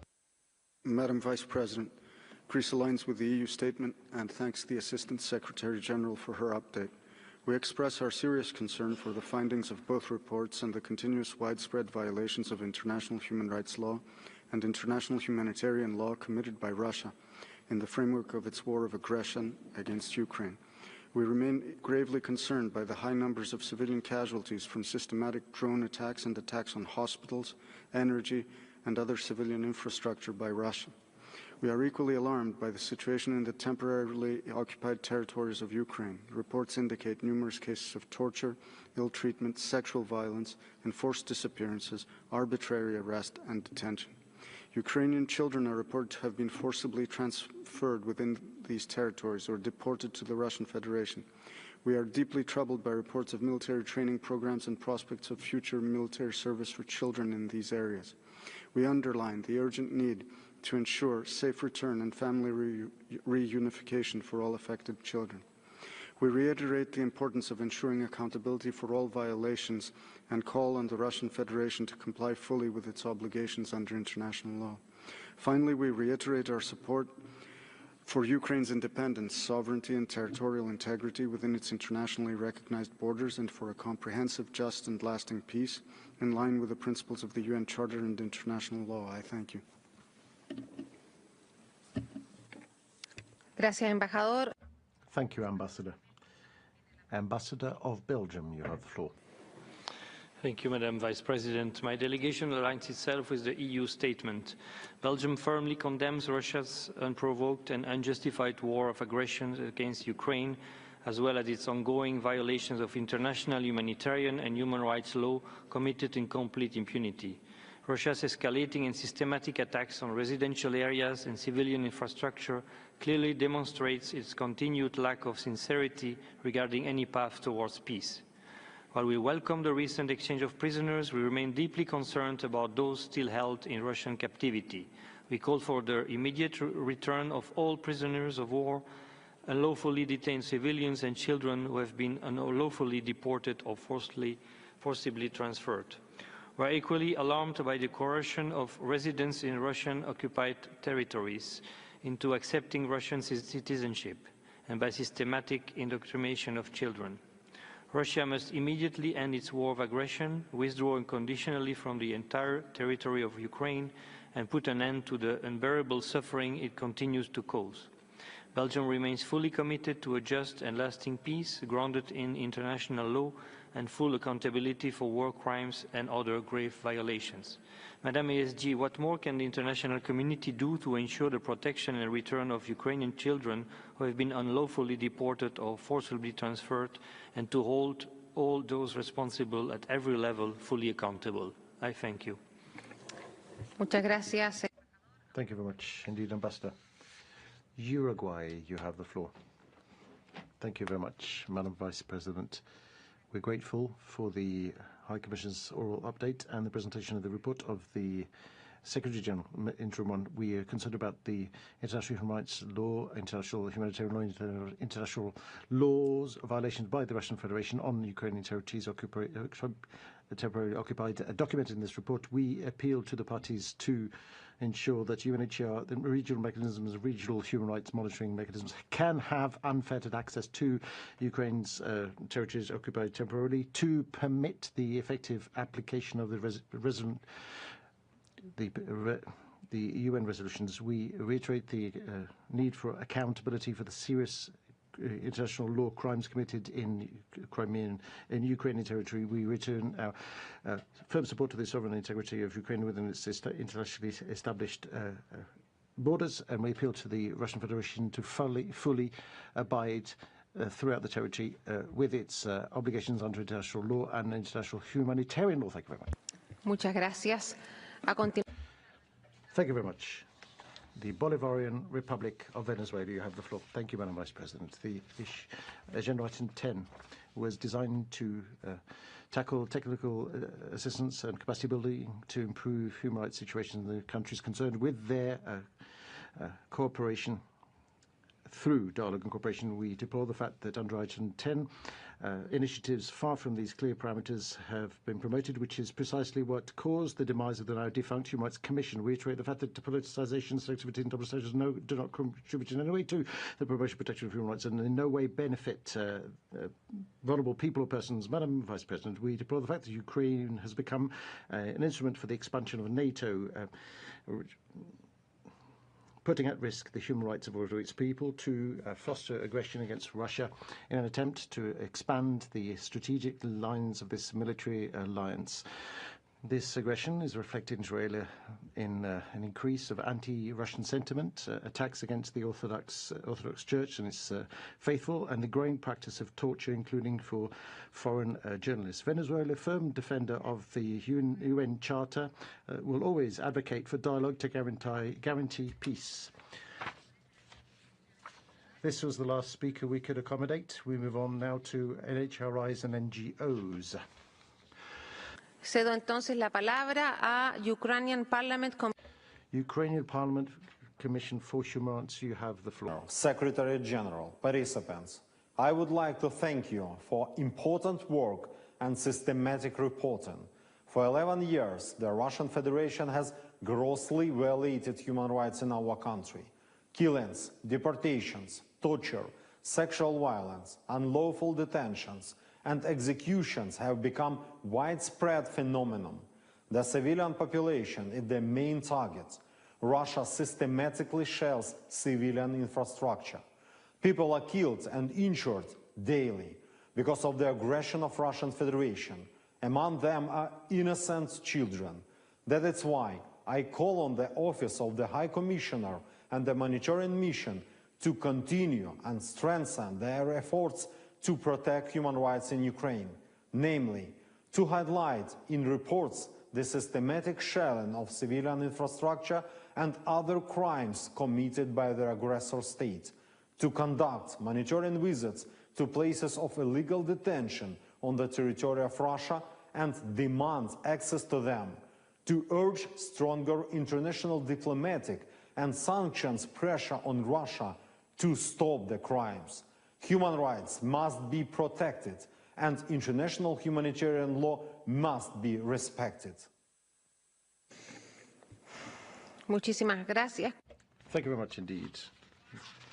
War Resisters International is next. WRI, together with its partner Connection EV, expresses its solidarity with the people of Ukraine suffering from the military aggression of the Russian Federation and call for an immediate ceasefire and peace negotiation. We raise concerns about the Russian Federation forcibly imposing military registration and conscription in occupied territories, pressuring civilians to sign military contracts, indoctrinating children militaristically. In Crimea, 4 Jehovah's Witnesses have been imprisoned, and illegal mobilization produced over 500 criminal cases. Russian soldiers mobilized in the self-proclaimed republics in eastern Ukraine are unable to refuse military service. In the event of desertion, they face criminal prosecution in Russia and suspicion of treason from the Ukrainian side. As a result, they have virtually no opportunity to apply for asylum in a safe country, and their relocation is nearly impossible. In Ukraine, there are still no effective procedures for conscience objection claims and exemption from military duty. 15 prisoners of conscience detained in prisons and military units, as reported by ECHO, should be released, and objector accused of draft evasion acquitted. The lack of recognition of the human right to conscience objection has also been reported in the OHCHR periodic report, as well as 8 cases of torture and ill treatment of conscience objectors and pressure by military recruiters on members of the legal profession. We urge the full implementation of the human right to refuse military service. We hope the Constitutional Court of Ukraine will promptly satisfy complaints of conscience objectors Dmitry Zelensky and Vitaly Alexeyenko and acquit Vitaly Krushenko. Thank you. Thank you very much. And I give the floor to Conscience and Peace Tax International, CPTI. Thank you, Madam Vice Chairman. Madam ASG, while upholding Ukraine in the face of continued Russian aggression, what can its friends do to persuade it to adhere to its own human rights obligations? We await anxiously the Constitutional Court decision on the complaint lodged by Dmytro Zelensky regarding the non-availability during martial law of alternative civilian service for conscientious objectors to military service, on which hinges nothing less than a right which inheres in the freedom of thought, conscience and religion guaranteed by the International Covenant on Civil and Political Rights, and which, as we have heard already, is also being disregarded by Russia. In March this year, over a dozen Ukrainian conscientious objectors were under sentence of 3 years' imprisonment for their refusal of military service.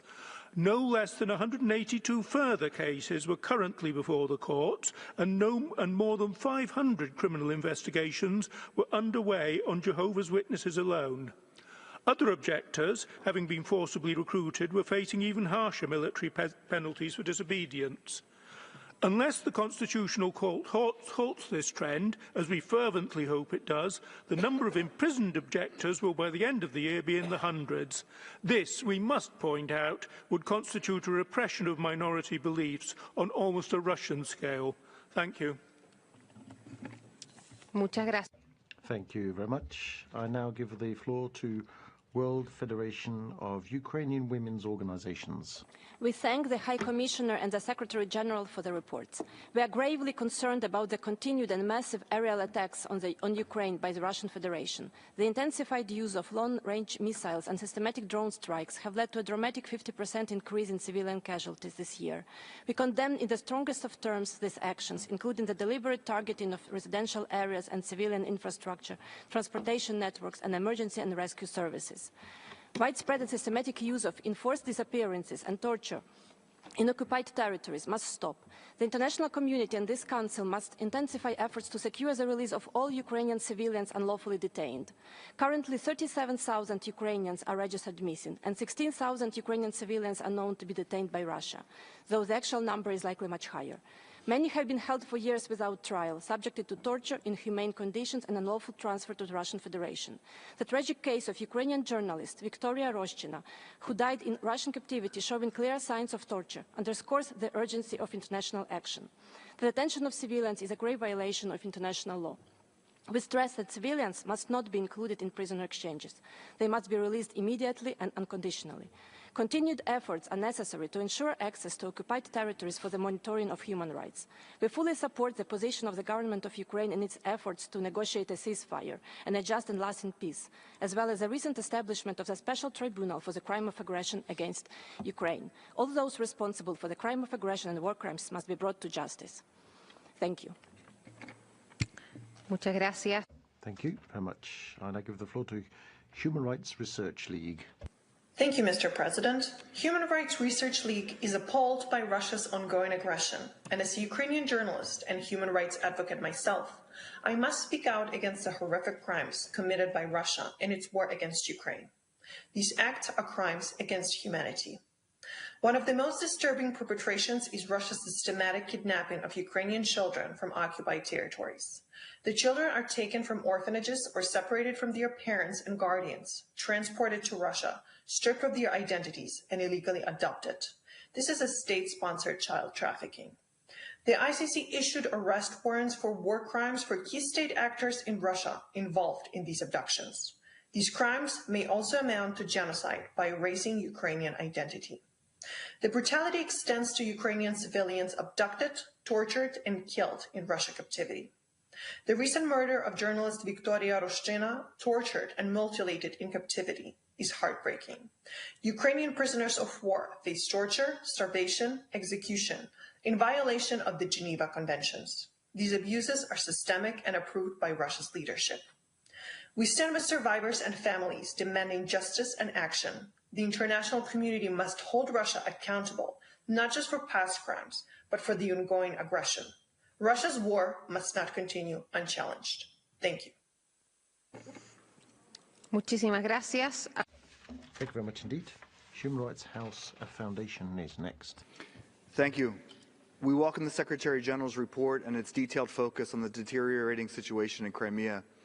Over a decade of occupation has produced a near-total collapse of civic space in Crimea and what our partner, the Crimean Human Rights Group, calls a prison for the residents of the occupied territory. Our partner ZMINA documented at least 47 new cases of pressure on professional and citizen journalists in Crimea between May 2024 and May 2025. 17 journalists remain political prisoners, among them Irina Danilovich, Remzi Bakirov, Ahmed Suleymanov, and Timur Ibrahimov require urgent care. Mr. Bakirov is repeatedly confined to a punishment cell. We call for his immediate release. Human rights lawyers and defenders are likewise targeted. Recent searches and disbarments of Crimean Tatar lawyers and the closure or sanctioning of independent media exemplify Russia's deliberate dismantling of fundamental freedoms of expression, association, and assembly. We further note with alarm the Secretary General's documentation of forced conscription and indoctrination of children, mass confiscation of property from Ukrainians who refuse Russian citizenship, and the continued denial of OHCHR and other independent monitors access to Crimea. We highlight the report's findings that such persecution is systematic, and our Ukrainian partners now make a clear case for such persecution as amounting to a potential crime against humanity. Madam Vice President, we ask the High Commissioner whether there are any remedies or reparations for the mass confiscation of property of Ukrainians in Crimea. I thank you. Muchas gracias.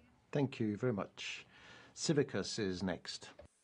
Mr. President, Civicus and the Center for Civil Liberties welcomes the reports of the Secretary General and the update of the High Commissioner. We remain concerned about the massive and systematic human rights violations in Crimea, including political persecution of dissent, destruction of independent media, censorship, closure of religious organizations, and discrimination against the Crimean Tatar people by the indigenous people of the peninsula. Since the occupation, the Center has been keeping reports of civil society actors and human rights defenders facing reprisals for their non-violent activities in defense of human rights. Many have been subjected to enforced disappearances, arbitrary arrest, torture, sexual and gender-based violence, and unlawful imprisonment on fabricated criminal charges, including Crimean Tatar activists, cultural leaders, journalists, and volunteers on the peninsula. We also remain gravely concerned about the forced mobilization of Ukrainian citizens into the Russian army and the relentless militarization of Crimea, as well as about the forcible displacement policy to substitute the population in Crimea with citizens of the Russian Federation.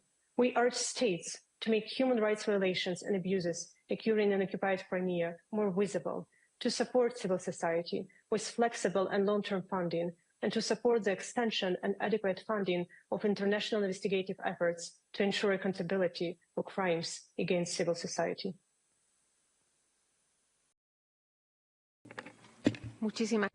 Thank you very much indeed.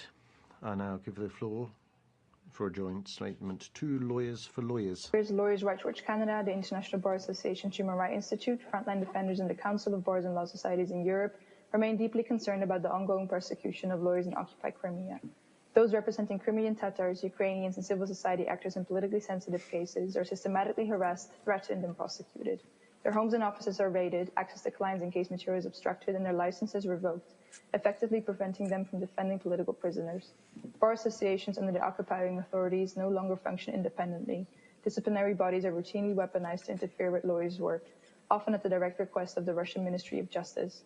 These politically motivated proceedings lack due process and gravely violate international standards on the independence of the legal profession. This has led to the disbarment of lawyers Lilia Hametsi, Rustem Kianev, Natsim Shahmambutov, and Alexei Ladin, all targeted for their legitimate work. Such harassment, along with arbitrary sanctions like fines, administrative detention, and unlawful surveillance, has deterred other lawyers from taking up certain cases, making access to independent legal representation virtually impossible, as reflected in the UN Secretary General's report. We urge this Council to call for independent review of all disbarment cases in Crimea and other occupied territories of Ukraine, demand reinstatement of unjustly revoked licenses, and publicly condemn the misuse of legal tools to punish lawyers and human rights defenders. Thank you. Muchas gracias. Thank you very much. And I give the floor to Ingénieur du Monde. Mr. President, 1,226. That is how many days Ukraine has endured Russia's brutal and unlawful invasion. Each passing day not only claims more innocent lives, but it deepens the failure of this Council to uphold its mandate. The findings in this report by the Secretary General are abhorrent and demand immediate action by member states. Mr. President, the testimonies in this report reveal that both Ukrainian civilians and prisoners of war are being raped and sexually assaulted at the hands of Russian forces. The UN has documented Ukrainian civilians dying in Russian custody after being tortured, abused, and denied even the most basic principles under international law. Ukrainian children have been stolen from their homes and transferred to Russia. Their whereabouts remain unknown as Russian authorities obstruct the efforts of the Red Cross. Meanwhile, inside Russia and across the territories it illegally occupies, fundamental freedoms of expression are under siege. Ukrainian identity is criminalized. Mr. President, the international community can no longer remain idle. Russia's aggression is not only a war on Ukraine, it is a war on human rights, on accountability, and on the very principles this council was created to defend. 1,226 days. How many more before this council takes decisive action? Thank you. Muchas gracias. Thank you very much indeed. And I give the floor to the Next Century Foundation. Distinguished members, the Next Century Foundation wishes to express its grave concern over the growing use of autonomous technologies in warfare. Through the conduct of the Ukraine war, we have seen a troubling rise in drone systems and artificial intelligence used in targeting and operations. Though often justified by efficiency or precision, these tools have diminished accountability and normalized remote, dehumanized conflict. Inexpensive drones have been proven highly effective in halting vehicles. Their use against individual soldiers, however, raises serious ethical concerns. These troops often have no means of defense or chance to surrender, rendering them helpless. Using such weapons in this context can be seen as disproportionate, making the battlefield deadlier for individuals. We recognize that drones and autonomous weaponry can keep combatants out of direct harm's way, and that efficiency in warfare has its place. However, the dangers of detached warfare necessitate urgent regulation. We urge the group of governmental experts to conclude formal discussions on the regulation of autonomous weapons and provide clear guidance to nations on their use through an addition to the Convention on Certain Conventional Weapons covering AI and drones. We also urge states to follow these guidelines. The wielders of these weapons have a responsibility to act accordingly. Clear international norms are needed to protect civilians, uphold humanitarian law, and prevent a future where machines fight with little human control. Thank you. Muchísimas gracias. Thank you very much indeed.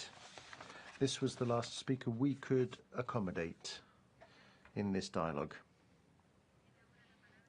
May I now give the floor to Ms. Brans-Keris to make her concluding observations. You have the floor, Madam. Madam Vice President, Excellencies, distinguished delegates, I thank you very much for this very engaged discussion and statements, and including the many questions as well that we have received. I will attempt to cluster a little bit and answer them as far as time permits. And let me just say that while we actually were having this dialogue, the sirens went off in Kiev once again, only to show the urgency of this dialogue that we are having. Many questions centered around, and comments as well, centered around accountability. So I will start there. I will not list all the member states who had the questions. You know, you heard them all, but it was obviously a very prominent focus of many of them. We will, of course, continue to call the international community to pursue a just and sustainable peace, and that in line, as we all know, should be in line with the UN Charter and international law, and that includes the diplomacy and dialogue that we will return to. But justice and accountability for those very grave violations and war crimes committed in Ukraine that we have been discussing and that are in the reports, including in occupied territory, are of course indispensable for achieving lasting peace. And that includes ensuring accountability for all serious grave violations of human rights and humanitarian law, including conflict-related sexual violence that many of you mentioned as well. The mechanisms for justice and accountability have to have a victim-centered approach, and they should promote truth, justice, reparations as we at its center. So we encourage very much the international community to continue the efforts to support law enforcement efforts, to document, to investigate, utilizing a survivor-centered approach, and to adapt assistance to the survivors who have varying needs so that it is a targeted assistance. There is a significant number of men survivors that should also be taken into account when planning assistance programs. The capacity of Ukrainian institutions and the need to strengthen them remains on the agenda. The capacity to investigate and to prosecute violations of human rights and international humanitarian law in accordance, of course, with international standards. And that that is in order to contribute to the accountability and to reinforce the independence of Ukraine's judiciary system and the rule of law in this regard. The international community should also help Ukraine to put in place measures to rebuild communities, facilitate the reintegration of persons who lived under occupation, and to foster social cohesion. And that is looking forward. We will come back very briefly to that part of the questions that some of you had as well. The human rights mechanisms documenting violations need to receive the support and the funds that also need to be there at the adequate necessary levels. And that includes, of course, also our own Office of the High Commissioner's monitoring mission in Ukraine and the Commission of Inquiry as well. There's a continued engagement with and support for international accountability mechanisms, including the International Criminal Court. That is also important. And of course, the role of all those who are engaged. Many mentioned also both the stress that civil society is under, but also the role that they need to have and the support they need to have in this regard. The access to occupied territories was mentioned several times, and there was a specific question as well, so that in this regard, it is not new, but we regret that the Russian Federation continues to deny the Office of the High Commissioner access to the occupied territory and to the Russian Federation. We, of course, continue and will continue to consistently request access in our communication with the Russian Federation, and we have also, as you will have seen, raised this issue in the public reporting that has been done. So meanwhile, while we don't have the access, we certainly remain committed to doing the monitoring and reporting on the human rights situation in the occupied territory. This is done in an independent way. It is done in an impartial way. We have, and I have mentioned, as has the High Commissioner and our other OHCHR colleagues many times, that OHCHR has a standard rigorous methodology for monitoring overall, and it includes also a methodology for remote monitoring. That means gathering and verifying information from using different sources. That includes witnesses, it includes victims, it includes satellite imagery, open source materials, but also information made available by the state authorities, but also by the occupation authorities. The issues concerning the occupied territory itself, there were questions on remedies and reparations, in particular also referring to the confiscation of property of Ukrainians, also referring specifically to Crimea, but of course there are broader issues here. We know that the Russian Federation has taken significant steps to expropriate private property in occupied territory of Ukraine. Clearly, that is in violation of international humanitarian law. Some recent confiscations have occurred mainly in Donetsk, Kherson, and Luhansk regions, but those practices began already in 2014 in Crimea, where property was sold or provided to Russian citizens and military personnel without compensation to the original owners, residents of Crimea. So in Ukraine, individuals whose property was damaged or destroyed in government-controlled territory after 2022 have access to compensation. In December 2024, the Ukrainian parliament adopted a law on compensation for property lost in occupied territory, including through confiscation, but this law has not been signed by the president and therefore has not entered into force. But that's on the Ukrainian side. And several of you mentioned on the international level, the Council of Europe established preceding the tribunal that was referred to. There is a registry of damage to serve as a record of damage, loss and injury caused by aggression of the Russian Federation.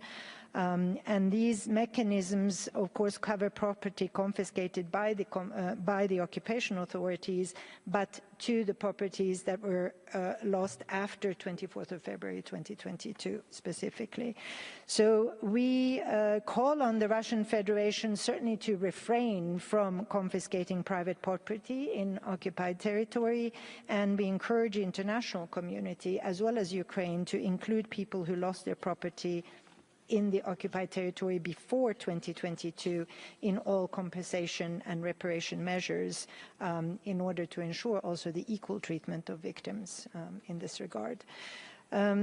For other issues, and there were issues concerning identity on occupied territory by several questions that were put there, in particular also the preservation of identity under the conditions of occupation. We have indeed, as an office, documented a systematic suppression of Ukrainian culture, language and identity in the occupied territory of Ukraine.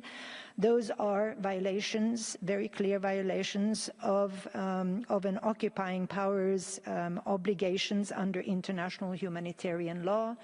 And this, of course, is consistent in all cases. This and other violations of humanitarian law, we have the focus on the obligations of an occupying power, of course, is also in all situations where occupations are taking place.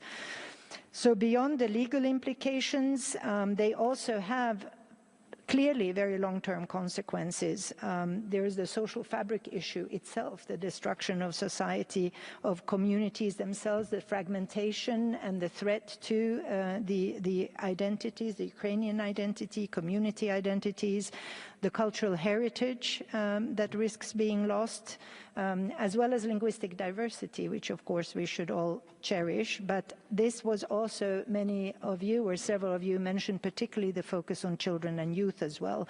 So I think this is something we need to focus on. There is a potential long-term and intergenerational effect on this pressure on Ukrainian identity and culture itself and language that needs attention. There's a climate of fear, of repression. The social divisions, of course, will only increase from those kinds of tensions, and that clearly makes any future reconciliation or reintegration much more complicated. So we encourage very much the international community to support civil society and cultural organizations to work on all of these issues and the support for Ukrainian culture and language on the occupied territory.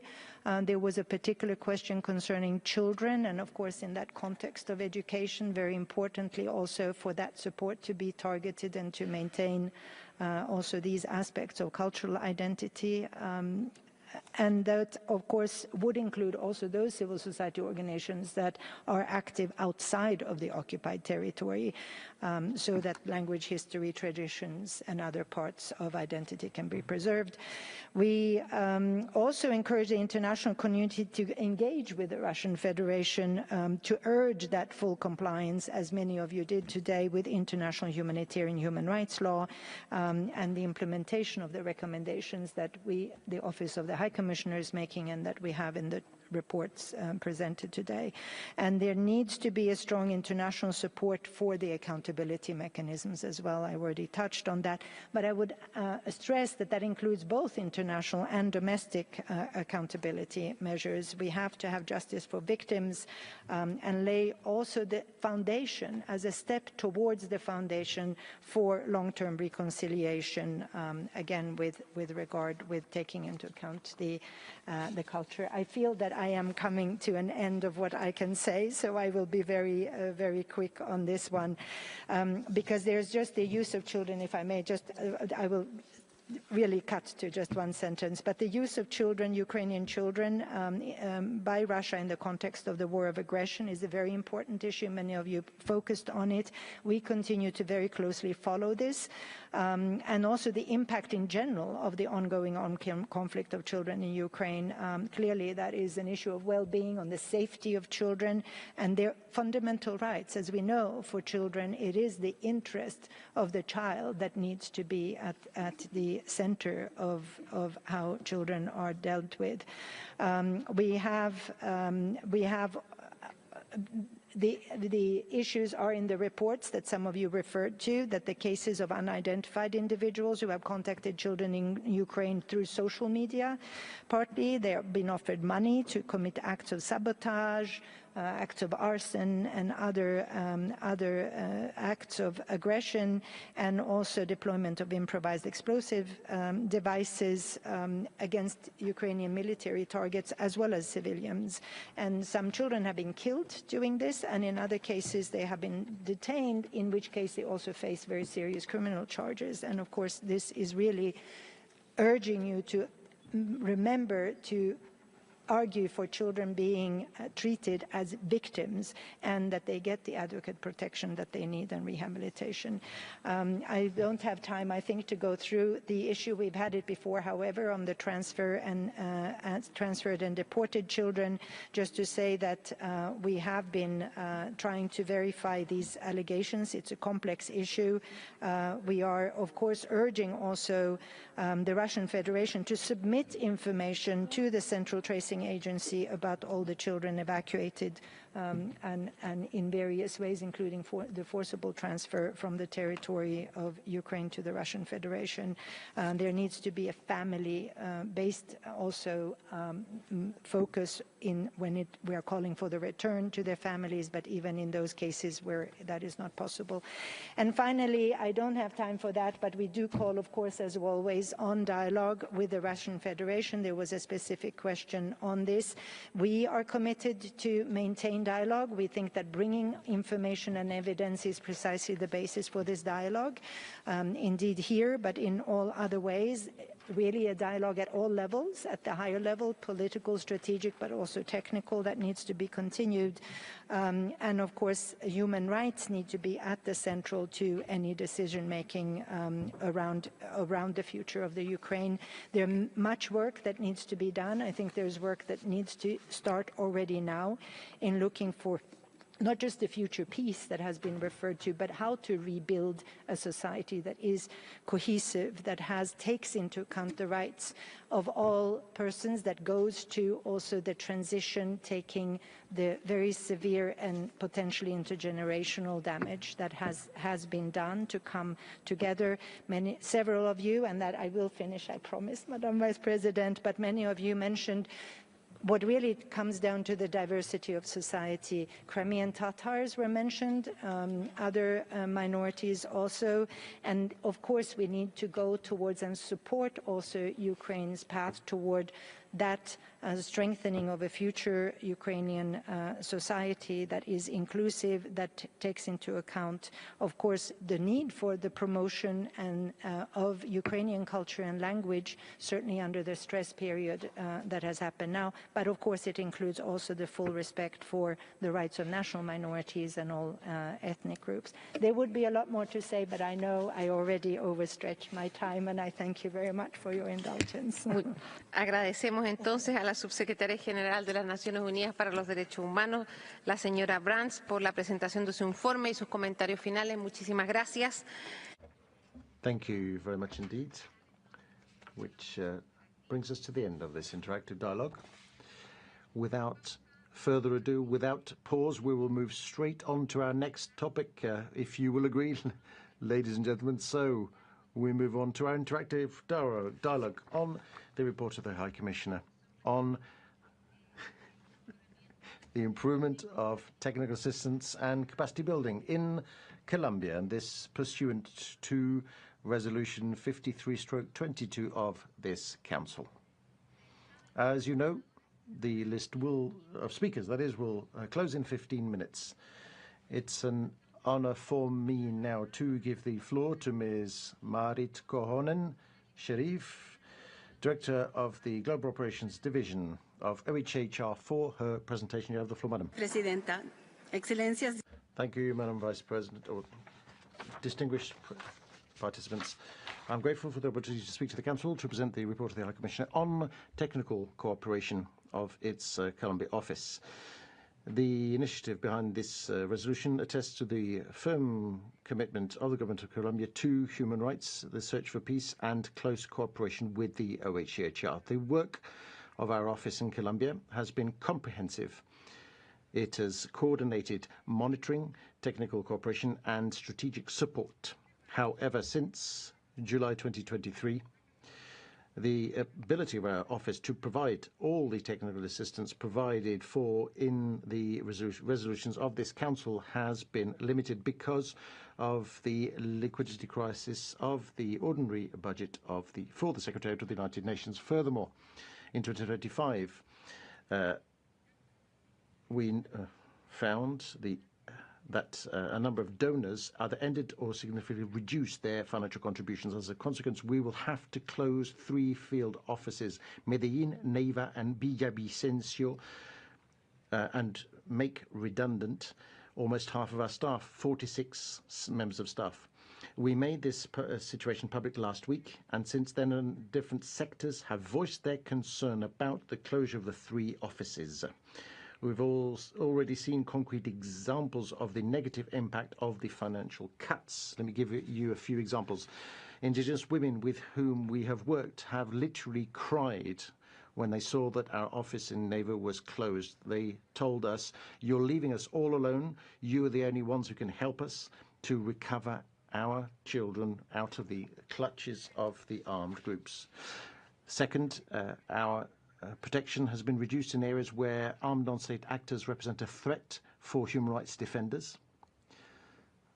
A third example, we've reduced our efforts with communities to prevent the recruitment of boys and girls. And fourth, we've had to reduce our technical assistance to the police force to prevent the excessive use of force. Whilst the challenges remain, there are also tangible results.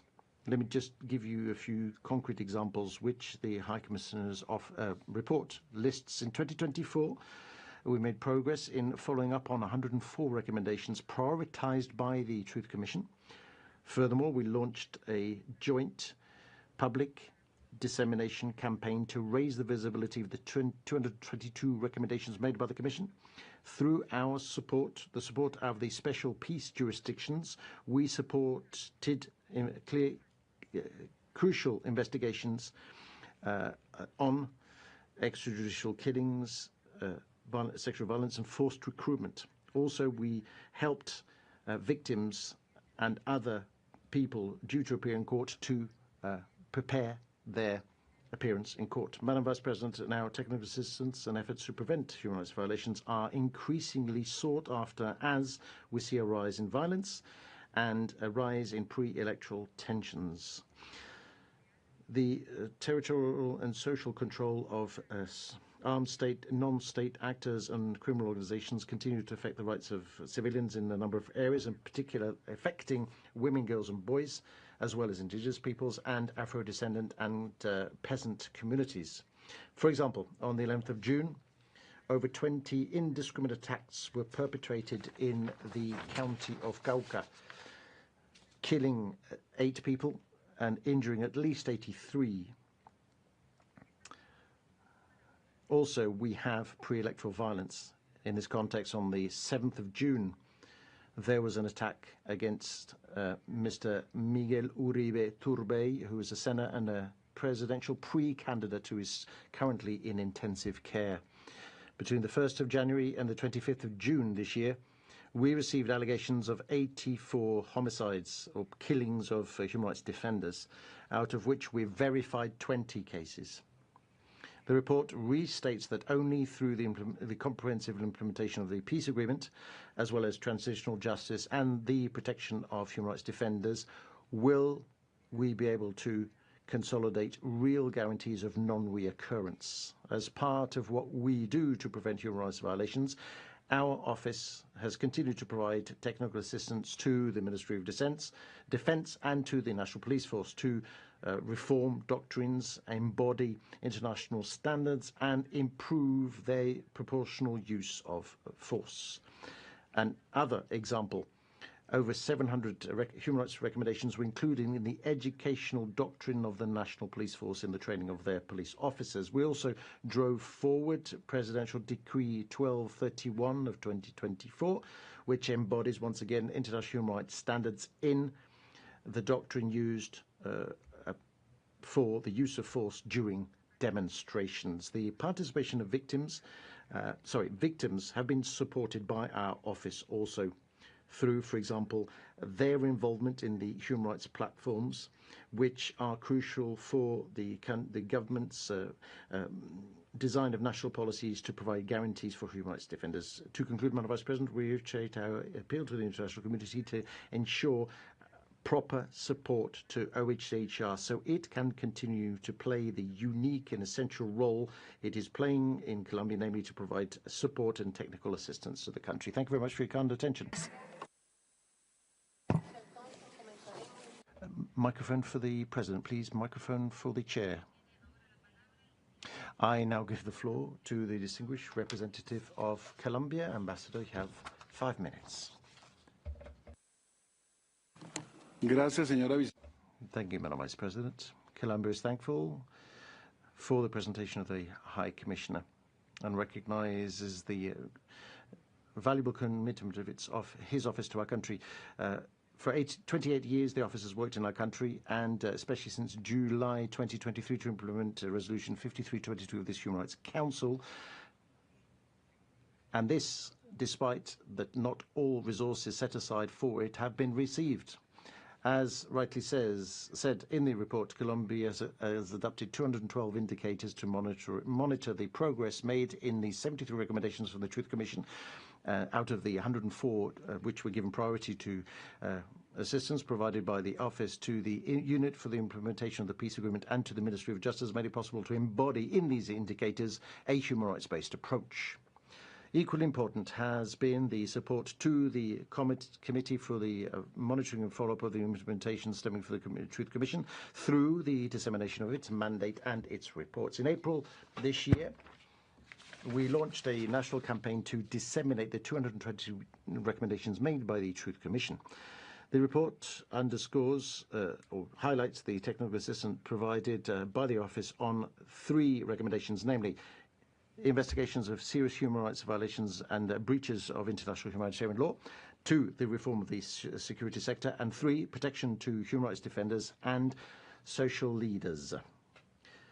This cooperation has been especially valuable in providing support to the transitional justice mechanisms, such as the Special Jurisdictions for Peace and the Unit for the Search of Disappeared Persons, as well as for the support provided to these bodies in emblematic cases related to extrajudicial killings and the killing of human rights defenders. Also, technical assistance provided to the National Commission for the security guarantees, to the Ministry of Defense and to the National Police and to the Congress has been crucial to help them devise public policies to dismantle criminal organizations, to reform the Intelligence Act, and to consolidate an institutional doctrine which has a human rights-based approach, which is based on human rights.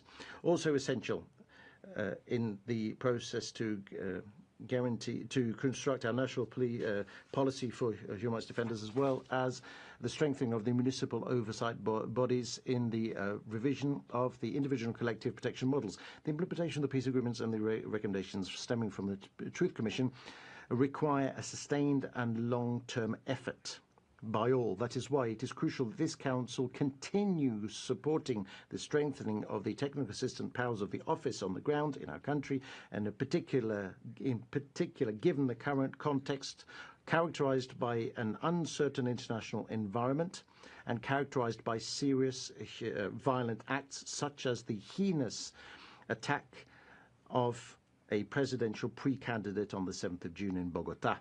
To make progress more effectively in the promotion and protection of human rights in Colombia, what is urgent is that we build a peace culture pursuant to what is provided for in Resolution 5322. What is important is that the office be given the means to design and develop a culture of peace policy, which would replace our culture of war, which has prevailed in our society because of our domestic conflict, as recommended by the Truth Commission.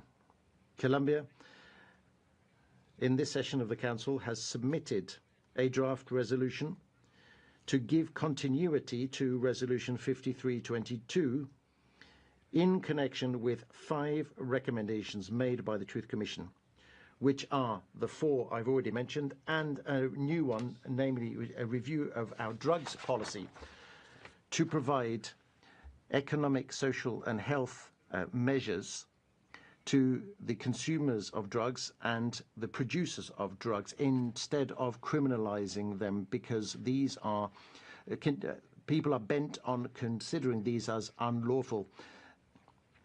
We should focus on neutralizing the major producers of narco traffic, which is a fuel for armed conflict in our territory. Its dismantling, with the support of the Human Rights Council and the OHCHR, is necessary if we want to make progress towards achieving peace in Colombia.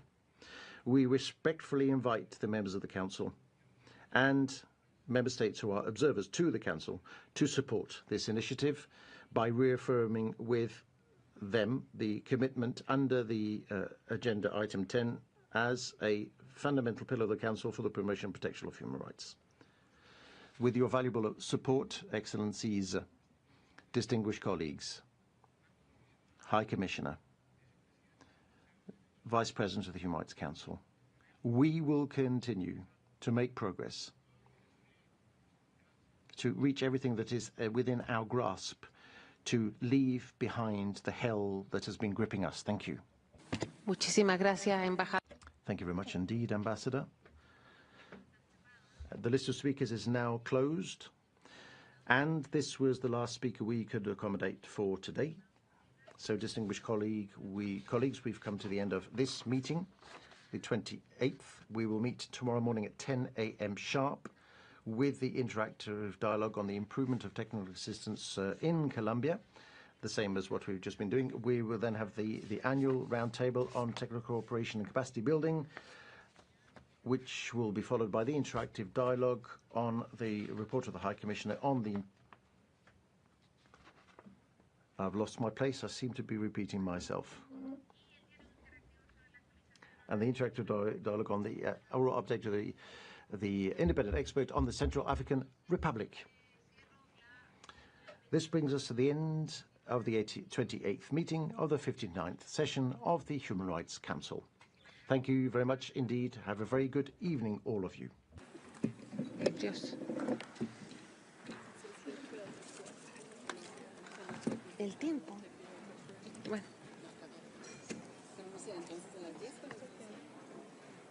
No, yo menos. O sea, perdón.